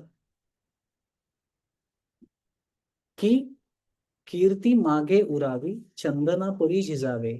देह ठेवल्यानंतर कीर्ती मागे उरली पाहिजे आणि मनुष्यत्वाने चंदनासारखं झिजलं पाहिजे. म्हणजे स्किल हा एक अँगल झाला. हा थोडा वेगळ्या पद्धतीने आपण अँगल बघितला. आता सरळधाकट जो काही आपला नॉर्मल पठडीतला मार्ग असतो, त्या पद्धतीने हे समजून घेऊ. म्हणजे नेमकं काय करायचं? तर चिरस्थायी कीर्ती मिळावी. म्हणजे काय? तर आपल्यामध्ये काही बेसिक अंगीभूत गुण अंगी बाणवायचे. म्हणजे काय करायचं? तर काय-काय गुण लागतील बरं आपल्याला याच्याकरता? तर शील लागेल, चारित्र्य लागेल, कर्तृत्व लागेल, त्याग लागेल, औदार्य लागेल, पराक्रम लागेल, जनहिताची तळमळ लागेल.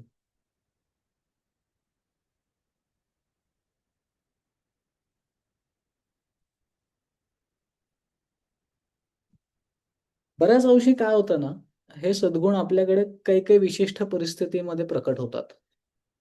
तशी प्रत्येकाची परिस्थिती वेगवेगळी असते, स्वतःतले सद्गुण प्रकट करायची. परंतु हे कधी-कधी प्रकट होणारे सद्गुण आपला स्वभाव बनतील का हो? ह्यापर्यंत आपण जाऊ शकू का? असा विचार करायला खरंच वाव आहे. आणि मग ह्या चिरस्थायी कीर्तीकरता आणखीन काय लागतं?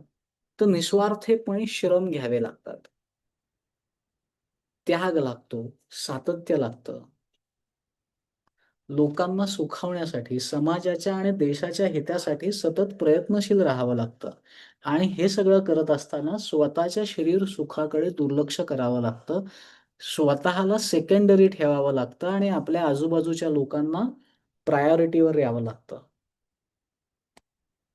म्हणजे मी आणि माझं या संकुचित मनोवृत्तीपासून आपल्याला व्यापकतेकडे जावं लागेल. आणि या व्यापकतेकडे जात असताना कशाकरता ती व्यापकता हवी आहे? तर जसं मी माझ्या चांगल्याकरता धडपड करतो, मी आणि माझं कुटुंबाचं चांगलं व्हावं म्हणून मी काहीतरी करतो, तसं पहिल्यांदी कुटुंब, मग माझ्या मजल्यावरचे, मग माझ्या बिल्डिंगमधले, मग माझ्या रस्त्यावरचे आणि मग माझ्या परिसरातले, या सगळ्यांकरता तीच उत्कट भावना, तीच वृत्ती माझ्या ठायी जन्माला येऊ शकेल का? त्यांच्याकरता मी त्याच ताकदीने एफर्ट्स घेऊ शकेन का? याचं चिंतन, याचं मनन माणसाने करायला हवं.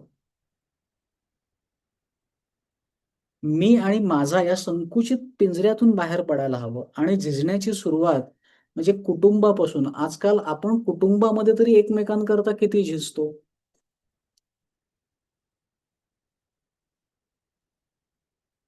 तर एकमेकांकरता वेळ देणं, एकमेकांसाठी जगणं,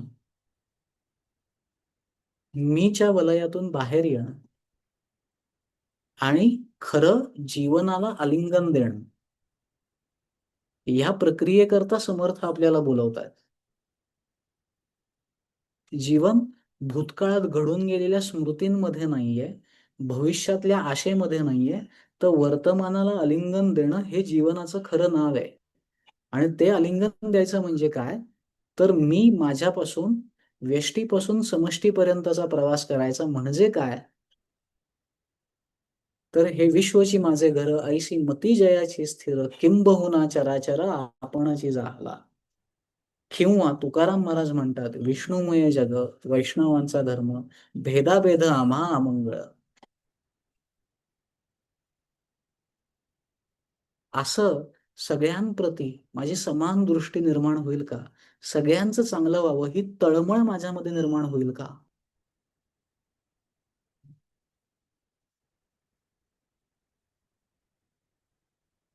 असं दुसऱ्यांविषयी अधिक अधिक तळमळीतून आपण देह ठेवल्यावर कीर्ती रूपाने उरू शकतो आणि त्याच्याकरता चंदनासारखं हे शरीर झिजवू शकतो. हा झाला एक प्रकार.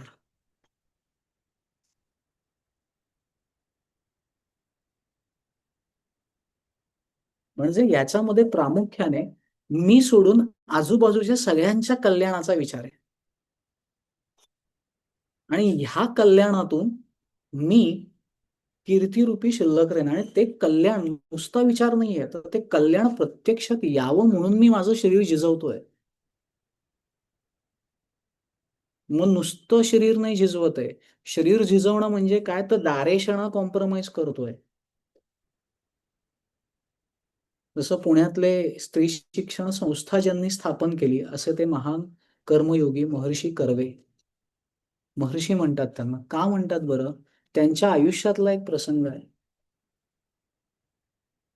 इथून पुढच्या साधारण 100 वर्षापूर्वी, 100 वर्षाच्या कारकिर्दीमध्ये म्हणजे मागे जाऊन जर बघितलं, तर त्यावेळेस त्यांच्याकडे एक रक्कम आली होती, जी रक्कम त्यांच्या मुलाला परदेशामध्ये शिक्षणाकरता त्यांना गरजेची होती. परंतु तेवढीच रक्कम त्यांच्याकडे ज्या आश्रमामध्ये विधवा महिला आल्या होत्या, त्यांच्या संगोपनाकरता आणि त्यांच्या उत्कर्षाकरता तेवढीच रक्कम त्यांना अनिवार्य आणि आवश्यक होती. आता मुलगा निवडायचा का समाज निवडायचा? का समाजामध्ये त्या पीडित महिला आहेत, त्यांच्या कल्याणाकरता फोकस करायचा? असा यक्ष प्रश्न त्यांच्यापुढे उभा राहिलेला होता आणि असा यक्ष प्रश्न असताना माणसातलं महर्षी पण काय असतं, तर त्यांनी समाजाला प्राधान्य दिलं, ना की स्वतःच्या मुलाला.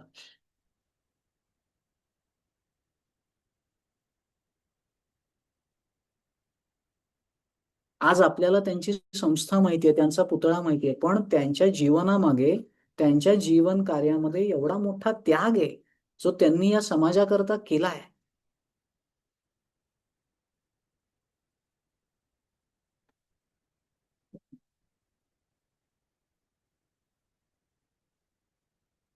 मग असा त्याग जर आपल्याला, किंवा असं जर छान आयुष्य जर आपल्याला जगायचं असेल, तर त्याच्याकरता समर्थांची एक ओवी जे त्यांनी शिवरायांचं वर्णन करताना सांगितली आणि ती मला फार आवडते. निश्चयाचा महामेरू बहुत जनांचे आधारू, अखंड स्थितीचा निर्धारू श्रीमंत योगी. आणि हा जर श्रीमंत योग साधायचा असेल तर त्याच्याकरता मदतीला येतं ईशावास्य उपनिषद. ईशावास्य उपनिषदातला पहिला शांती मंत्र, ओम हिरणमयेन पात्रेण सत्यस्यापि हितं मुखम तत्व पुसन्न प्रावणु एकोस्मिन सत्य धर्माय दृष्टे.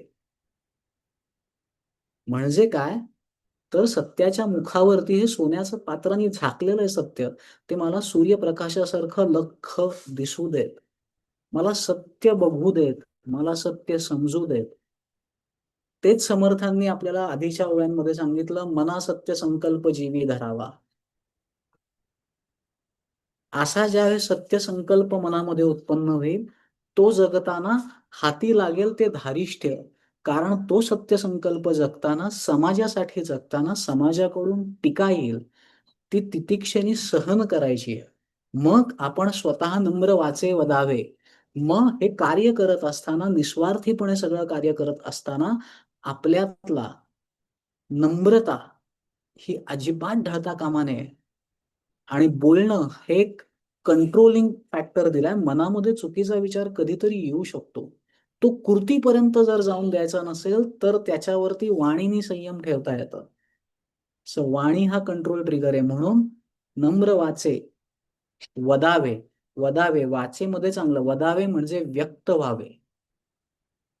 मुखातही नम्रता हवी, कृतीतही नम्रता हवी.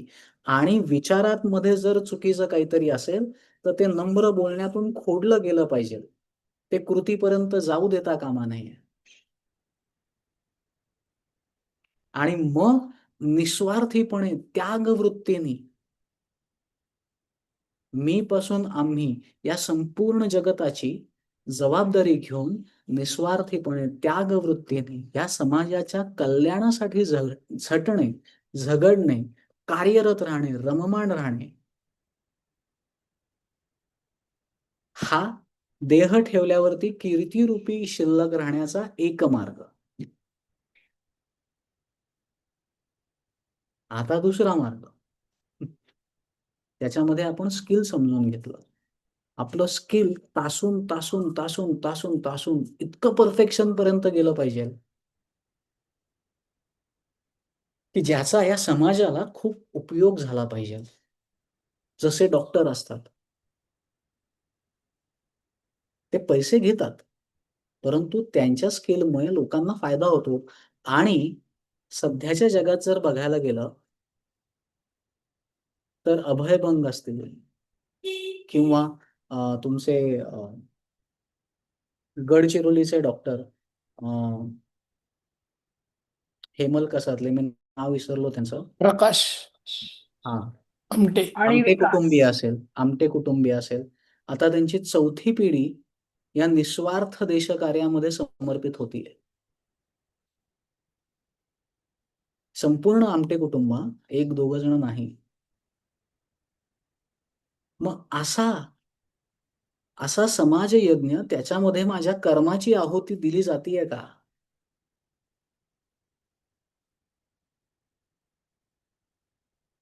या सत्य संकल्पाने, जो सत्य संकल्प आयदर माझ्या कृतीतून समाजामध्ये जे काही चुकीच्या गोष्टी आहेत किंवा समाजातल्या डिप्रिव्ड सेक्शन करता वरती आणण्याकरता प्रयत्नशील आहे का, हा एक प्रकारे झाला निस्वार्थीपणे जीवन जगण्याचा. किंवा दुसरा मार्ग, मी स्वतःच स्किल, स्वतःच्या क्षमता या उंचीपर्यंत घेऊन जातोय की त्या लोकांचं आयुष्य सुधारवण्याकरता अधिकाधिक उपयुक्त होत आहे आणि चांगल्या पद्धतीने मग त्या मी लोकांना देताना माझ्यातली निस्वार्थता प्रकट होतीये.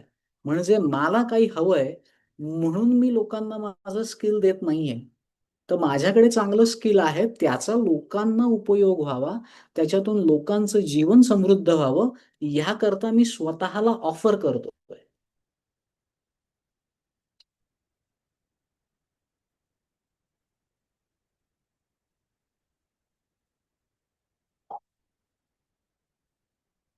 जसं प्रकाश आमट्यांनी केलं हेमलकसामध्ये. आधी केलं मग सांगितलं, किंवा सांगायचीही गरज पडत नाही.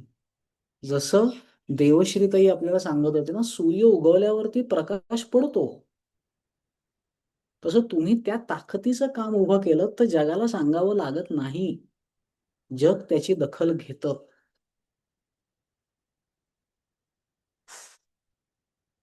याच्यावरती आहे ना, समर्थांनी खूप संभाजी महाराजांना जे पत्र लिहिलंय ना, त्याच्यामध्ये त्यांनी खूप छान पद्धतीने कसं जगावं, आपलं आयुष्य काय असावं, हे सगळ्यांनी त्याच्यावरती आहे ना, कुठे वाचायला मिळालं, कुठे ऐकायला मिळालं तर नक्की ऐका.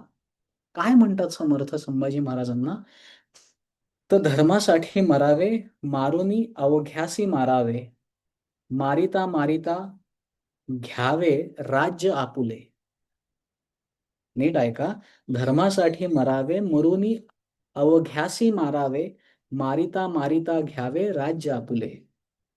पुढे हे करताना आदर्श कोणाचा ठेव, तर शिवरायांचे आठवावे रूप, शिवरायांचा आठवावा प्रताप, शिवरायांचं कैसा साक्षेप भूमंडळी, शिवरायांचे कैसे बोलणे, शिवरायांचे कैसे चालणे, शिवरायांचे सलगी देणे कैसे असे, याहुनी करावे विशेष. ही ओळ सगळ्यात महत्वाची आहे, वरच्या सगळ्या इग्नोर केल्या तरी चालतील. याहुनी करावे विशेष, तरीच म्हणवावे पुरुष. ह्याच्यापेक्षा जर तुम्ही काहीतरी विशेष करणार असाल तरच शंभू महाराज तुम्ही स्वतःला पुरुष म्हणून घ्या, अन्यथा तुम्हाला पुरुष म्हणून घेण्याचाही अधिकार नाही.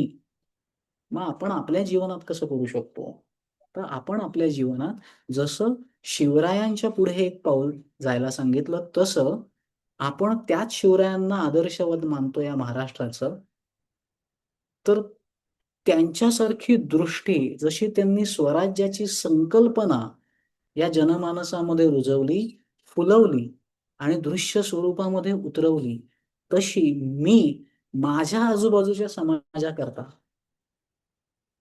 अशी काही दृष्टी अंगी बाळगून काहीतरी करू शकतो का, की जेणेकरून जसं चंदन उगाळल्यावरती ते सुगंध आणि शीतलता देतं ना, तसं माझी ही दृष्टी माझ्या आजूबाजूच्या समाजामध्ये शीतलता, शांतता, सौहार्द्य, सामंजस्य आणि सहकार्य हे सगळं प्रस्थापित करण्याकरता उपयुक्त ठरेल.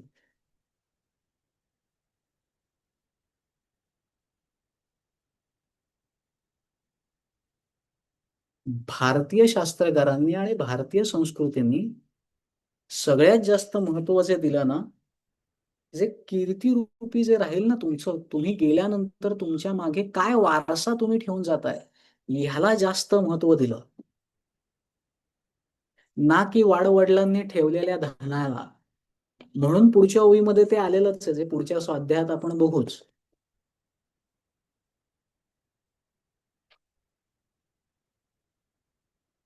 तुम्ही कीर्ती रूपाने तुमच्या पुढच्या पिढीला काय वारसा देताय, आणि तो वारसा, तो कर्माचा वारसा, तो कर्तृत्वाचा वारसा, तो विचारांचा वारसा, तो जगण्याचा वारसा, तो नीतिमत्तेचा वारसा, तो चारित्र्याचा वारसा तुम्ही काय देताय पुढे, जो तुमच्या पश्चात सुद्धा टिकून राहणार आहे. आणि नुसताच वारसा द्यायचा नाहीये, तर त्या वारसाच्या अनुषंगाने मापदंड द्यायचा आहे, की ह्या पुढे तुला एक स्टेप जायचं आहे.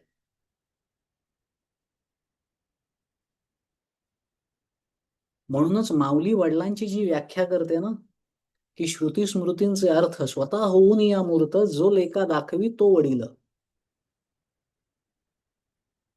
मग असे जर वडील असतील ना, तर मुलं वारसा आपोआप स्वीकारतात.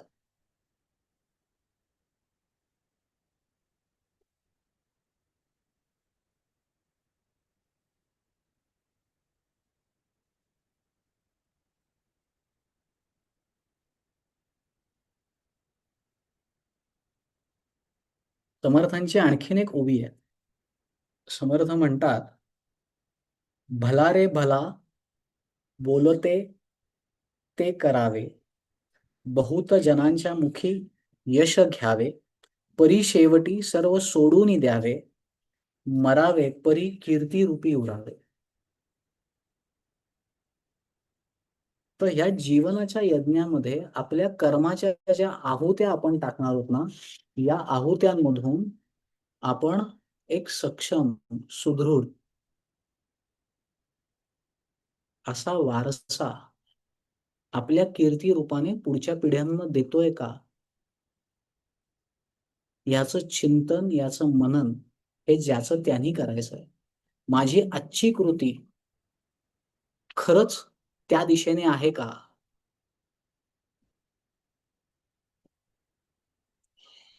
किती ह्याला महत्व नाहीये. मी खारुताई असेन तर मी खारीचाच वाटा उचलेन, पण मी तो तरी वाटा उचलतोय का माझ्या जीवनातला? ती जबाबदारी मी घेतोय का? समर्थ आज आपल्याला एक दृष्टी देत आहेत. ती दृष्टी खरंच मी स्वीकारणार आहे का माझ्या जीवनाकरता? आणि आता तरी माझ्या कर्माची गती बदलणार आहे का?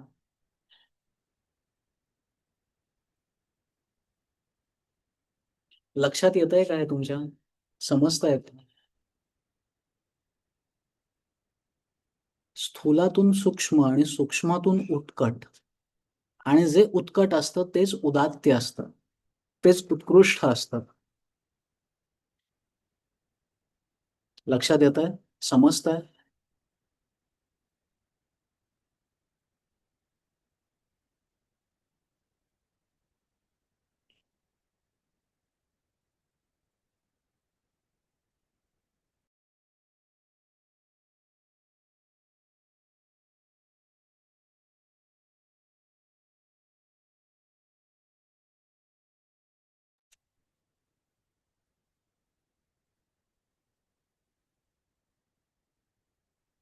ह्या सगळ्या करता आता हे जर दैनंदिन जीवनामध्ये आपल्याला जगायचं असेल, जगायला शिकायचं असेल, तर याकरता सगळ्यात महत्वाची जी गोष्ट असते ना, ते म्हणजे स्वतःमध्ये किंवा स्वतःविषयीचं आपल्याला निरीक्षण करता यायला हवं. आणि निरीक्षण जर स्वतःचं करायचं असेल ना, त्याकरता स्वतःशी जोडायला हवं, स्वतःशी जुडायला हवं, स्वतःचा संग स्वमध्ये स्थित व्हायला हवं. हे पटतंय का तुम्हाला? बर, आता हे जर पटत असेल तर मी तुम्हाला एक प्रश्न विचारणार आहे. त्याचं उत्तर तुम्हाला मला द्यायचं आहे. स्वतःशी जोडायला हवं, स्वतःशी जुडायला हवं, किंवा स्वतःला योग्य पद्धतीने हाताळता यायला हवं, हे करण्याकरता तुम्हाला माहिती आहे का की तुम्ही स्वतः दिवसामध्ये किती निर्णय घेता?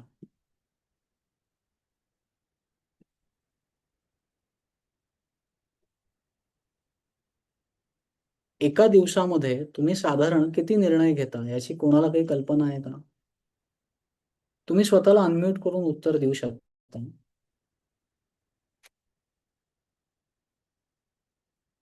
किंवा चॅटमध्ये टाईप करून टाकू शकाल.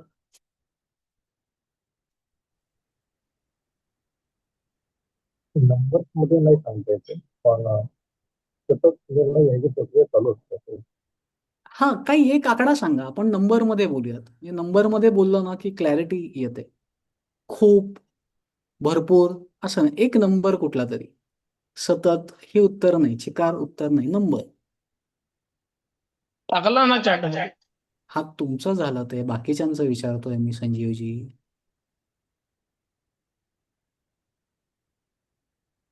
काही अंदाज कोणाला काही असेल का?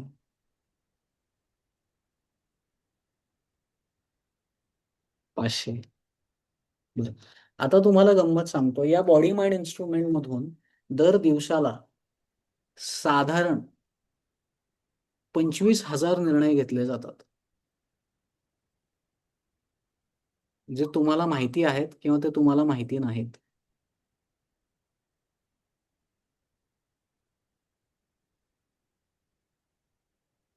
आता आणखीन जे तुम्हाला दररोज अनुभवता, तुम्ही दिवसभरामध्ये किती श्वास घेता?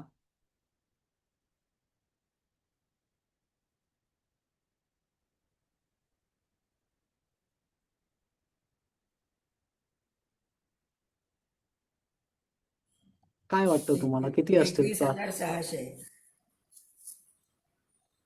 असं दासबोधात आहे. 21,600 बरोबर. हा झाला दासबोधात आकडा, ही झाली इन्फॉर्मेशन. रियालिटी काय? नाही सांगता येणार. हा, नाही सांगता येणार.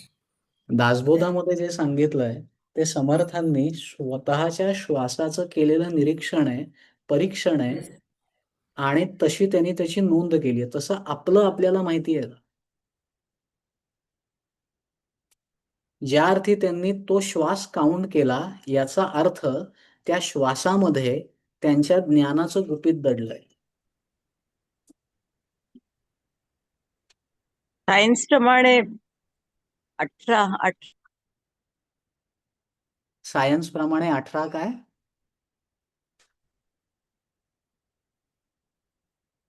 कवितामा, तुम्ही काहीतरी म्हणत होता. सायन्स प्रमाणे 18 असं काहीतरी तुम्ही म्हणालात. पुढे तुम्ही म्यूटवर गेलात.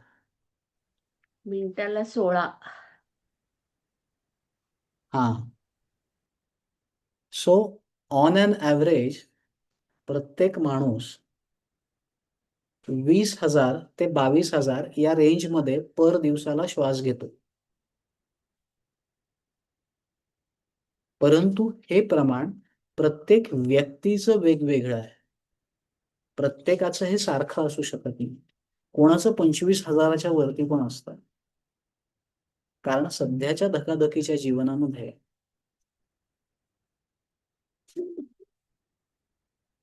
जो ताण आहे, जी ओढाताण चालली आहे, जी धावपळ चालली आहे, याच्यामुळे हे प्रमाण जास्तही असू शकतं काही जणांमध्ये. मग जसं समर्थांनी स्वतःच्या श्वासाचं गुपित उलगडलं आणि स्वतःच्या आत्मउन्नतीचा मार्ग शोधला, तसा मार्ग किंवा तसा प्रयोग गेले 1-1.5 वर्ष आम्ही करतोय. आणि त्याच्यातून एक मनामध्ये संकल्पना आली या महिन्याच्या साधारण एप्रिल एंड मध्ये वगैरे, की आम्ही जो स्वाध्याय देतोय त्या स्वाध्यायामध्ये निरीक्षण हा एक विषय सगळ्यांना सांगितला जातोय की निरीक्षण करता आलं पाहिजे. आणि बऱ्याच अंशी त्याच्याविषयी आणखीन काही प्रश्न येतात की नेमकं कसं, काय कसं. मग हे करत असताना लक्षात आलं की गडबड कुठे आहे? तर गडबड आपल्या स्वतःच्या ब्रीद वरती कंट्रोल नाही, किंवा असला तरी त्याची आपल्याला पूर्ण जाणीव नाहीये.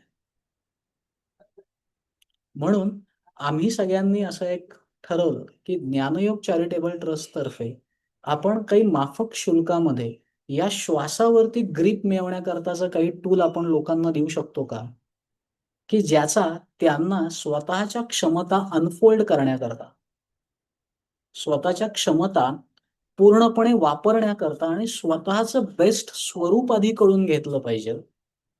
आणि मग नुसतं कळून नाही तर मग ते वापरताही आलं पाहिजे. पण त्याकरता आधी स्वतः कळलं पाहिजे.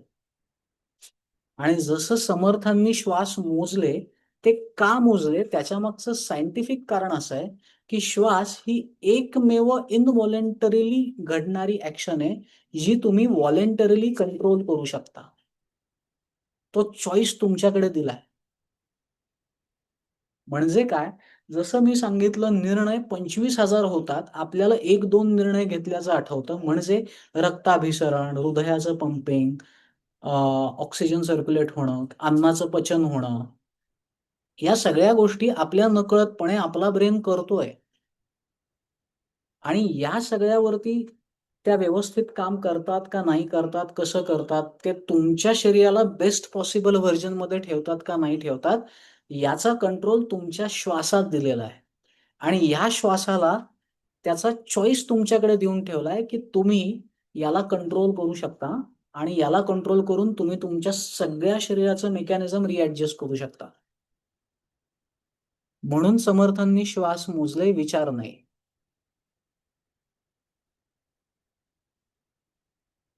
आणि साधारण ऑन अन ॲव्हरेज माणूस एका मिनिटामध्ये 16 ते 18 श्वास घेणं त्यांनी अपेक्षित आहे, म्हणजे घेतो.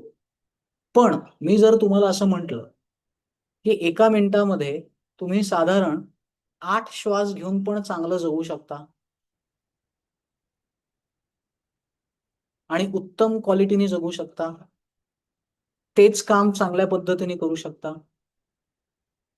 तुमचा फोकस वाढवू शकता, तुमचं भावनिक समायोजन वाढवू शकता. करेक्ट. पण ह्याची दररोज प्रॅक्टिस करावी लागते. कारण कळत न कळतपणे आपल्या श्वासामध्ये 9 पद्धतीच्या इम्प्युरिटी सहज पद्धतीने येतात. आणि या सगळ्या इम्प्युरिटी डिकोड करून, त्या रिमूव्ह करून त्याचा सगळ्यांना चांगल्या पद्धतीने फायदा व्हावा म्हणून आम्ही एक प्रोग्राम डिझाइन केलाय, ज्याला नाव दिलंय ब्रीथ 30 डेज रिसेट चॅलेंज. म्हणजे तुमची ब्रीथ जर तुम्ही रिसेट करू शकलात,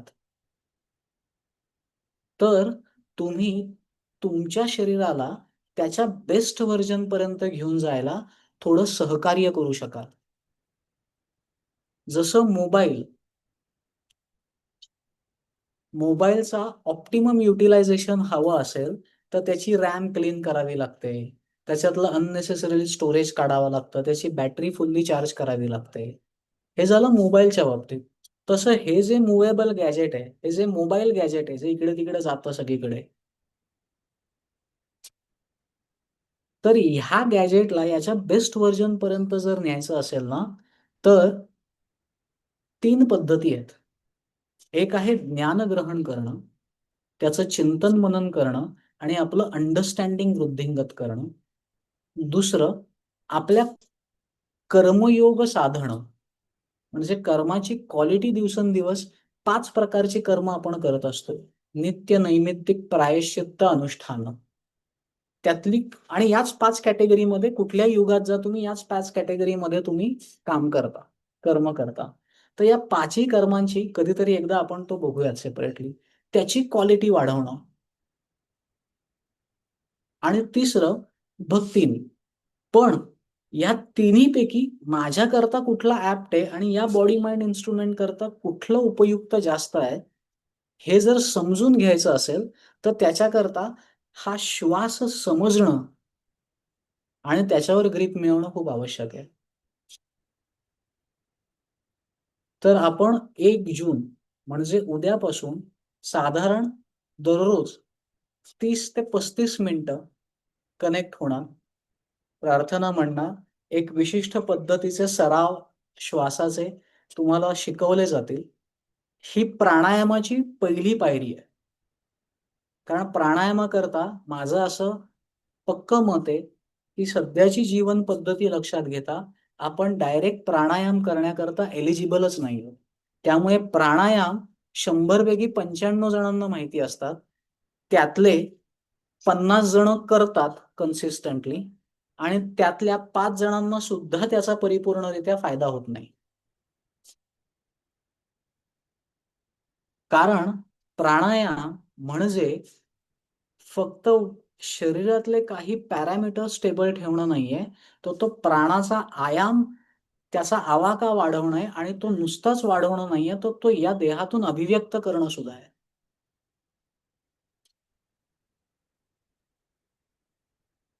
आणि मग तो अभिव्यक्त तुमच्या क्वालिटीज मधून होतो. पण ते करण्याकरता आधी श्वास कळायला हवा. श्वासाचे 4 डायमेन्शन कळायला हवे. तुमच्या श्वासाला 4 डायमेन्शन्स आहेत. हे तरी तुम्हाला माहिती आहे का की तुमचा जो श्वास आहे हा 4 पद्धतीने, त्याचे 4 भाग आहेत. आपण फक्त जन्माला आलोय, श्वास घ्यायला तर कधीच कोणी शिकवलं नाही. श्वास येतो जातो, कधी आपण त्याचा विचारही करत नाही. ही तर खरं रामदेव बाबांची कृपा आहे की ज्याच्यामुळे प्राणायाम भारतातल्या घराघरात पोहोचले. खरं आपण त्यांचं ऋणी असायला हवं. नाहीतर श्वासाविषयी पहिली जागरूकता तर त्यांनी निर्माण केली. पण आज आपण खरंच श्वास घेतोय का हे स्वतःच स्वतःला तपासायला हवं. आणि ह्या विषयात जर तुम्हाला खरंच रुची असेल, जर तुम्हाला वाटत असेल की बाबा मला हे समजून घ्यायचं हे काय आहे, तर या क्लासला किंवा या कोर्सला तुम्ही जॉइन करू शकता. हा कंटिन्युअस चालणारा प्रोग्राम आहे इथून पुढे. एकही दिवस खंड न घेता. दररोज सकाळी 5:15 म्हणजे दररोज सकाळी 5:45 ते 6:30 या वेळामध्ये होईल. एक विशिष्ट पद्धतीने प्रॅक्टिकल आपण करणार आहोत. आणि या सेशनमध्ये फक्त प्रॅक्टिकल असेल, नो थेरी. थेरी तुम्हाला शनिवारी 1 तास थेरी सांगितली जाईल. महिन्यातले 4 शनिवार तुम्हाला श्वासाची थेरी आणि श्वास आतमध्ये जाऊन काय-काय करतो. नाही, आपण याच्यामध्ये होल्ड नाही, ते 4 आयाम नाहीयेत. ते श्वासाची प्रक्रिया आहे घ्यायची. ते श्वासाचे आयाम नाहीत. ते डायमेन्शन नाहीत श्वासाचे. ती प्रोसेस आहे इन्हेल, होल्ड, एक्झेल, होल्ड वगैरे हे सगळं. आणि होल्ड शक्यतो जर तुम्ही गुरूंकडून कुठल्या प्रत्यक्ष जर शिकला असाल तरच होल्डच्या नादी लागा. अन्यथा होल्ड या विषयाला त्याला कुंभक असं म्हणतात शास्त्रीय भाषेमध्ये. त्याच्यामध्ये कुंभकाचे बरेच प्रकार आहेत. अंतर्कुंभक, बहिर्कुंभक. या विषयाला तेव्हाच हात घाला ज्यावेळेस तुम्ही दृश्य स्वरूपात कुठल्या गुरूंसमोर आहात आणि त्यात जर काही त्रुटी झाली तर ते दुरुस्त करू शकतात. कारण ते बऱ्याच गोष्टी सुधारवू शकतं आणि बऱ्याच गोष्टी बिघडवू पण शकतं. सो आपण ऑनलाईन जे काही सेशन किंवा जे काही शिकवणार आहोत त्याच्यामध्ये कुंभक हा भाग नसणार आहे. कारण कुंभक मेनली प्राणाच्या गतीचा विच्छेद करण्याकरता वापरला जातो. त्याची पहिली जी स्टेज असणार आहे त्याच्यावरती याच्यामध्ये फोकस असेल. तर महिन्याचे 30 दिवस ही बॅच होणार आहे. दररोज 40 मिनिटं. याच्यामध्ये 2 वेळेला आपण घेण्याचा विचार करणार आहोत, सकाळ आणि संध्याकाळ. फक्त जूनमध्ये आपण फक्त सकाळी घेत आहोत. जर लोकांनी चांगला रिस्पॉन्स म्हणजे लोकांना इंटरेस्ट वाटला आणखीन जाणून घ्यायचा, तर झोपायच्या आधी सुद्धा श्वास कसा न्यूट्रलाइज करायचा आणि तुम्ही झोपेमध्ये कशा पद्धतीने शिरायचं जेणेकरून तुम्हाला आयुष्यात जे घडवायचंय ते घडवण्याची ती मॅनिफेस्टेशनची पॉवर तुम्ही झोपेतही स्वतःकरता कशी वापरू शकता आणि तुमचे ड्रीम, तुमची स्वप्न, तुमचं ड्रीम कॅरेक्टर कसं जन्माला घालू शकता तुमच्या स्वतःतून. ही मेकॅनिझम आपण शिकू शकतो. तर याचं शुल्क आपण ₹399 ठेवलेलं आहे. खरं तर आमचं इंटरनल खूप डिबेट चाललं होतं की साधारण ₹1000 तर घ्यायला हवेत. पण मी म्हटलं नाही 399 ठीक आहे. जर लोकांना योग्य वाटलं, तुम्हाला जर खरंच जाणून घ्यायचं असेल या श्वासाविषयी त्याचं सायंटिफिक आयाम, याच्यामध्ये आपण वेगवेगळे टेस्ट तुम्हाला शिकवणार आहोत आणि तुमच्या श्वासाची क्वालिटी वाढली का नाही हे तुमचं तुम्ही क्वांटिफाय करू शकाल. क्वांटिटीमध्ये चेक कराल. आता छान वाटतंय, आता दीर्घ होतंय असं क्वालिटेटिव्ह उत्तर नाही. क्वांटिटीमध्ये. त्याच्या टेस्ट आहेत, त्या टेस्ट घेतल्या जातील. त्याला सायंटिफिक रिसर्च पण आहे त्याच्यामागे वेगवेगळ्या देशांमध्ये घडलेला. अशा पद्धतीचा हा प्रोग्राम असणार आहे. तर तुम्हाला जर जॉइन करायचं असेल, तर आज मी ग्रुपवरती त्याची माहिती शेअर करणार आहे. तर आजच्या आज तुम्ही त्याचे चार्जेस पे करून तुम्ही त्याच्यामध्ये ॲडमिशन घेऊ शकता. उद्या सकाळी 5:45 वाजता शार्प आपण हे चालू करणार आहोत. आणि याची दिशा तुमच्यातलं बेस्ट व्हर्जन अनफोल्ड करणं हेच असेल. आता झालेल्या स्वाध्यायाविषयी आणि याच्याविषयी कोणाला काही प्रश्न असतील तर मला विचारा. नमस्कार. जय गुरुदेव. नमस्कार. बोला, काय म्हणताय? आजचा विषय होता कीर्ती मागे उरावी.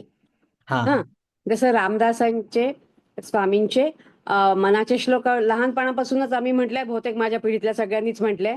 शुभम करोतीच्या नंतर पाठोपाठ मनाचे श्लोक म्हणायचे. आणि बहुतेक ती शेवटची पिढी आहे, त्यानंतर आता नाही कोणी. ते पण सुरू करायचंय आम्हाला ऍक्च्युअली. हो, आणि तर म्हणजे कीर्ती होती माहिती त्यांची म्हणूनच शिकलो आणि म्हणूनच आता Correct. इनडेप्थ अर्थ शिकायला आम्ही आता परत इथे जॉईन झालोय. हे प्रकार झाला कीर्ती मागे उरावी. आणि पण ते हे ना सगळ्या गोष्टी परत सापेक्ष असतात असं मला वाटतं. हा, कारण की जसं आपण आता आजकाल आपण सगळेजण मीडियावर असतो आणि सगळं तेथून आपल्याला माहिती किंवा लोकांची मतं मिळत असतात. तर एक ज्ञानेश्वर असं नाव घेतलं तर कीर्ती त्यांची सर्वदूर सगळ्यात पॉझिटिव्ह लिहिल्या जातं, बोलल्या जातं, वाचल्या जातं, ऐकल्या जातं. पण एक रामदास स्वामी असं नाव आहे की आजकालच्या सिनारिओमध्ये जर तुम्ही मीडियामध्ये बघितलं तर इतकी प्रचंड टीका, इतकं अपोजिट लिहिलं जातं, इतकं वाईट लिहिलं जातं की म्हटलं अरे असं कसं. म्हणजे परत सापेक्ष आहे. जसं आम्ही त्यांच्याबद्दल जे पॉझिटिव्ह असले तर खूप सारी जनता आहे त्यांच्याबद्दल खूपच मीडियामध्ये तरी खूप वाईट लिहिलं जातं, बोललं जात आहे सध्या तरी. बरोबर आहे. रामाला सोडलं का आपण? ज्याला देव म्हणून पूजतो त्यालाही नाही सोडलं आपण. बरोबर. मग त्यामुळे ही सापेक्षता राहणार आहे. पण आज 60-70 लोक का होईना, किंवा ज्यावेळेस हे युट्यूब वरती जातं त्यावेळेस साधारण 150 ते 200 लोक हे युनिक लोक हे पूर्ण ऐकतात. म्हणजे याच्यातून समर्थ रामदास त्यांच्या कीर्तीने शिल्लक आहेत आणि ते आजही आपल्याला सक्षम पद्धतीने मार्ग दाखवतात. असं आपल्याला वाटतं जे आपण फॉलोअर आहोत. हा, कारण जीवन जगण्याकरता जीवन 3 आयामांमध्ये आहे: आचार, विचार आणि उच्चार. मग या आचरणाकरता, या विचारणाकरता आणि या उच्चारणाकरता काहीतरी एक समान धागा हवा. गीता हा एक धागा आहे, मनाचे श्लोक हा एक धागा आहे, दासबोध हा एक धागा आहे, वेद हा एक धागा आहे, उपनिषद हा एक धागा आहे. आपण काय करतोय, सत्य फक्त वेगवेगळ्या शब्दांमध्ये आणि वेगवेगळ्या फॉर्म मध्ये त्याला पुस्तकात, कवितेमध्ये किंवा शब्दामध्ये बांधण्याचा किंवा अभिव्यक्त करण्याचा खटाटोप करतोय. पण त्याचा प्रॉब्लेम हा आहे ना की सत्य हे अनिर्वचनीय आहे आणि ज्याला त्याचा स्पर्श होतो ना त्याच्या अभिव्यक्तीमध्ये ते उतरतं. आणि मग समर्थ जे सांगतायत ना, तर ही कृती त्या व्यक्तीच्या बाबतीत तंतोतंत प्रत्यक्षात उतरते. आता किती हे महत्वाचं नाहीये, पण ती प्रत्यक्षात उतरते. कारण आपण एक संकल्पना बघितली, स्किल आणि स्केल. तर प्रत्येकाचं स्केल, एखाद्याचं स्केल त्याच्या कुटुंबापुरता मर्यादित असेल, एखाद्याचं स्केल त्याच्या बिल्डिंग पुरता असेल. ज्या प्रमाणात ज्याचं त्याचं स्केल आहे त्या प्रमाणात ते आहे. मग असं बघायला गेलं तर अफजल खान सुद्धा चांगलाच होता की हो. तो कुठे वाईट होता? एका अर्थाने बघायला गेलं तर चांगलंच काम करत होता तो. सो सापेक्षता तर सगळीकडेच आहे, पण जी मूल्य जीवनाला तगून धरू शकतात आणि जीवनाला वृद्धिंगत करू शकतात ती मूल्य जीवदशेने अंगीकारायला हवी आणि स्वतःमध्ये जोपासायला हवी. म्हणजे काय, तर तुम्ही जर नदीचं उदाहरण बघितलं तर नदी ज्या वेळेस वाहते ना आणि धबधबा, नदी वाहते त्यावेळेला आजूबाजूला गाव बसतं. धबधबा वाहतो त्यावेळेला लोक येऊन फोटो काढतात. गाव नाही वसत धबधब्याच्या बाजूला. लक्षात येत आहे? त्यामुळे आपलं जी मूल्य आपल्याला नदी बनवण्याकरता उपयुक्त आहेत त्या मूल्यांचा अंगीकार करावा आणि नदी बनावं, जेणेकरून आपल्या आजूबाजूचं संपूर्ण जीवन हे समृद्ध होईल. आणि समृद्धीचं लक्षण सलोखा, सहकार्य, सलोखा, सहकार्य, सहजीवन, सौदार्य, सात्विकता, संतोष, समाधान. हे 7 एस हे जर तुमच्या जीवनाचा पाया असतील आणि हे तुम्ही तुमच्या आजूबाजूला तुमच्या वर्तणुकीतून प्रस्थापित करू शकलात तर सापेक्षता याला बाधित करू शकत नाही. आणि आईन्स्टाईन सांगतो तसं रिलेटिव्ह तर सगळंच आहे ना. मग इंद्रियांकडून येणारे अनुभवही रिलेटिव्हच आहे. म्हणून अद्वैत फिलॉसॉफी द्वैताला मानतच नाही. म्हणूनच ऋग्वेदामध्ये सांगितलं एकोहम बहुश्याम प्रजाये. मी एकटा वेगवेगळ्या इच्छांनी प्रकट झालेलो आहे माझा. सो ही विविधता हे जीवनाचं सुंदरता आहे. ह्या सापेक्षते ही जीवनाची सुंदरता आहे. हीच त्याची विविधता आहे. आणि हे जीवन जगणं हाच त्यातला आनंद आहे. फक्त उद्दिष्ट समृद्ध करणं आहे का नाही, हे डोळ्यासमोर ठेवावं. आणि दुसरी गोष्ट, जे मला उपयुक्त पडतंय त्याला लोक वाईट म्हणतात का नाही म्हणतात, ह्याच्याशी माझा काय संबंध आहे? करेक्ट. त्याच्याकडे नाही लक्ष द्यायचं. कीर्ती मिळवण्याच्याकडे लक्ष नाहीच पहिल्याच द्यायचं. सांगितलं ना, पहिल्याच 7व्या ह्याच्यात त्यांनी सांगितलं ना, नीच बोलणं शोषित जावे, सहन करा, स्वये सर्वदा नम्र वाचे वदावे. बरोबर. म्हणजे हा प्रत्येक श्लोक आपल्याला नीट चिंतन करून पक्का करायला लागणार आहे. म्हणजे मग बाह्य परिस्थितीचा आपल्यावर परिणाम नाही घडणार.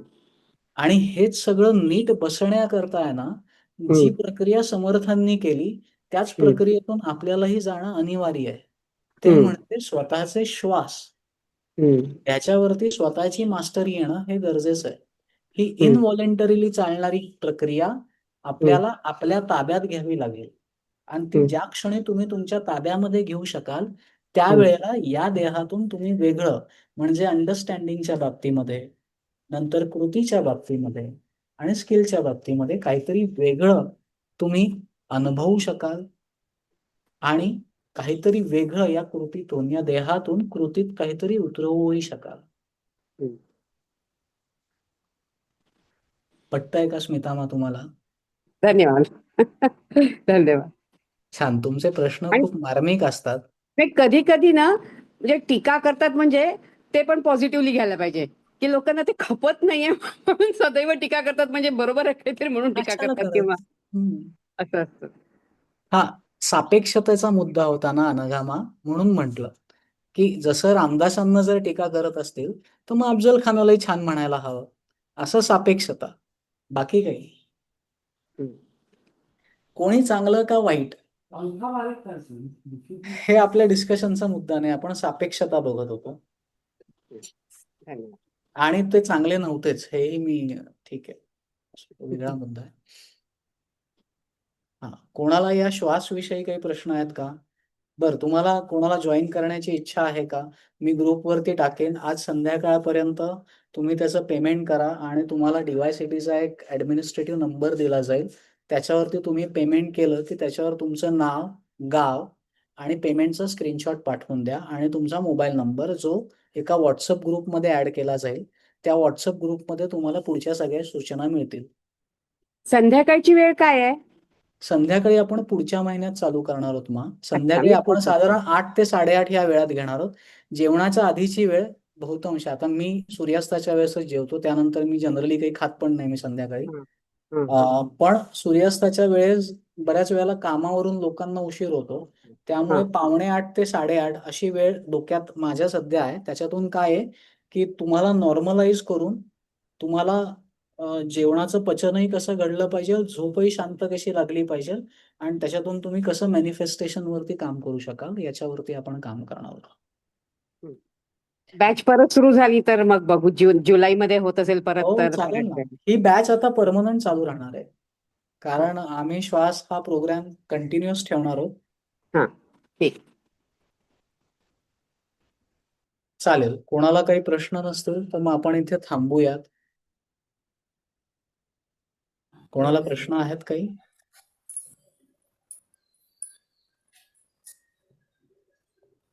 आशामा, तुम्हाला काही बोलायचं आहे? नाही, प्रार्थना आता. प्रार्थना घ्यायची? बरं. प्रार्थना घ्यायची वेळ झाली. आणि जर तुम्हाला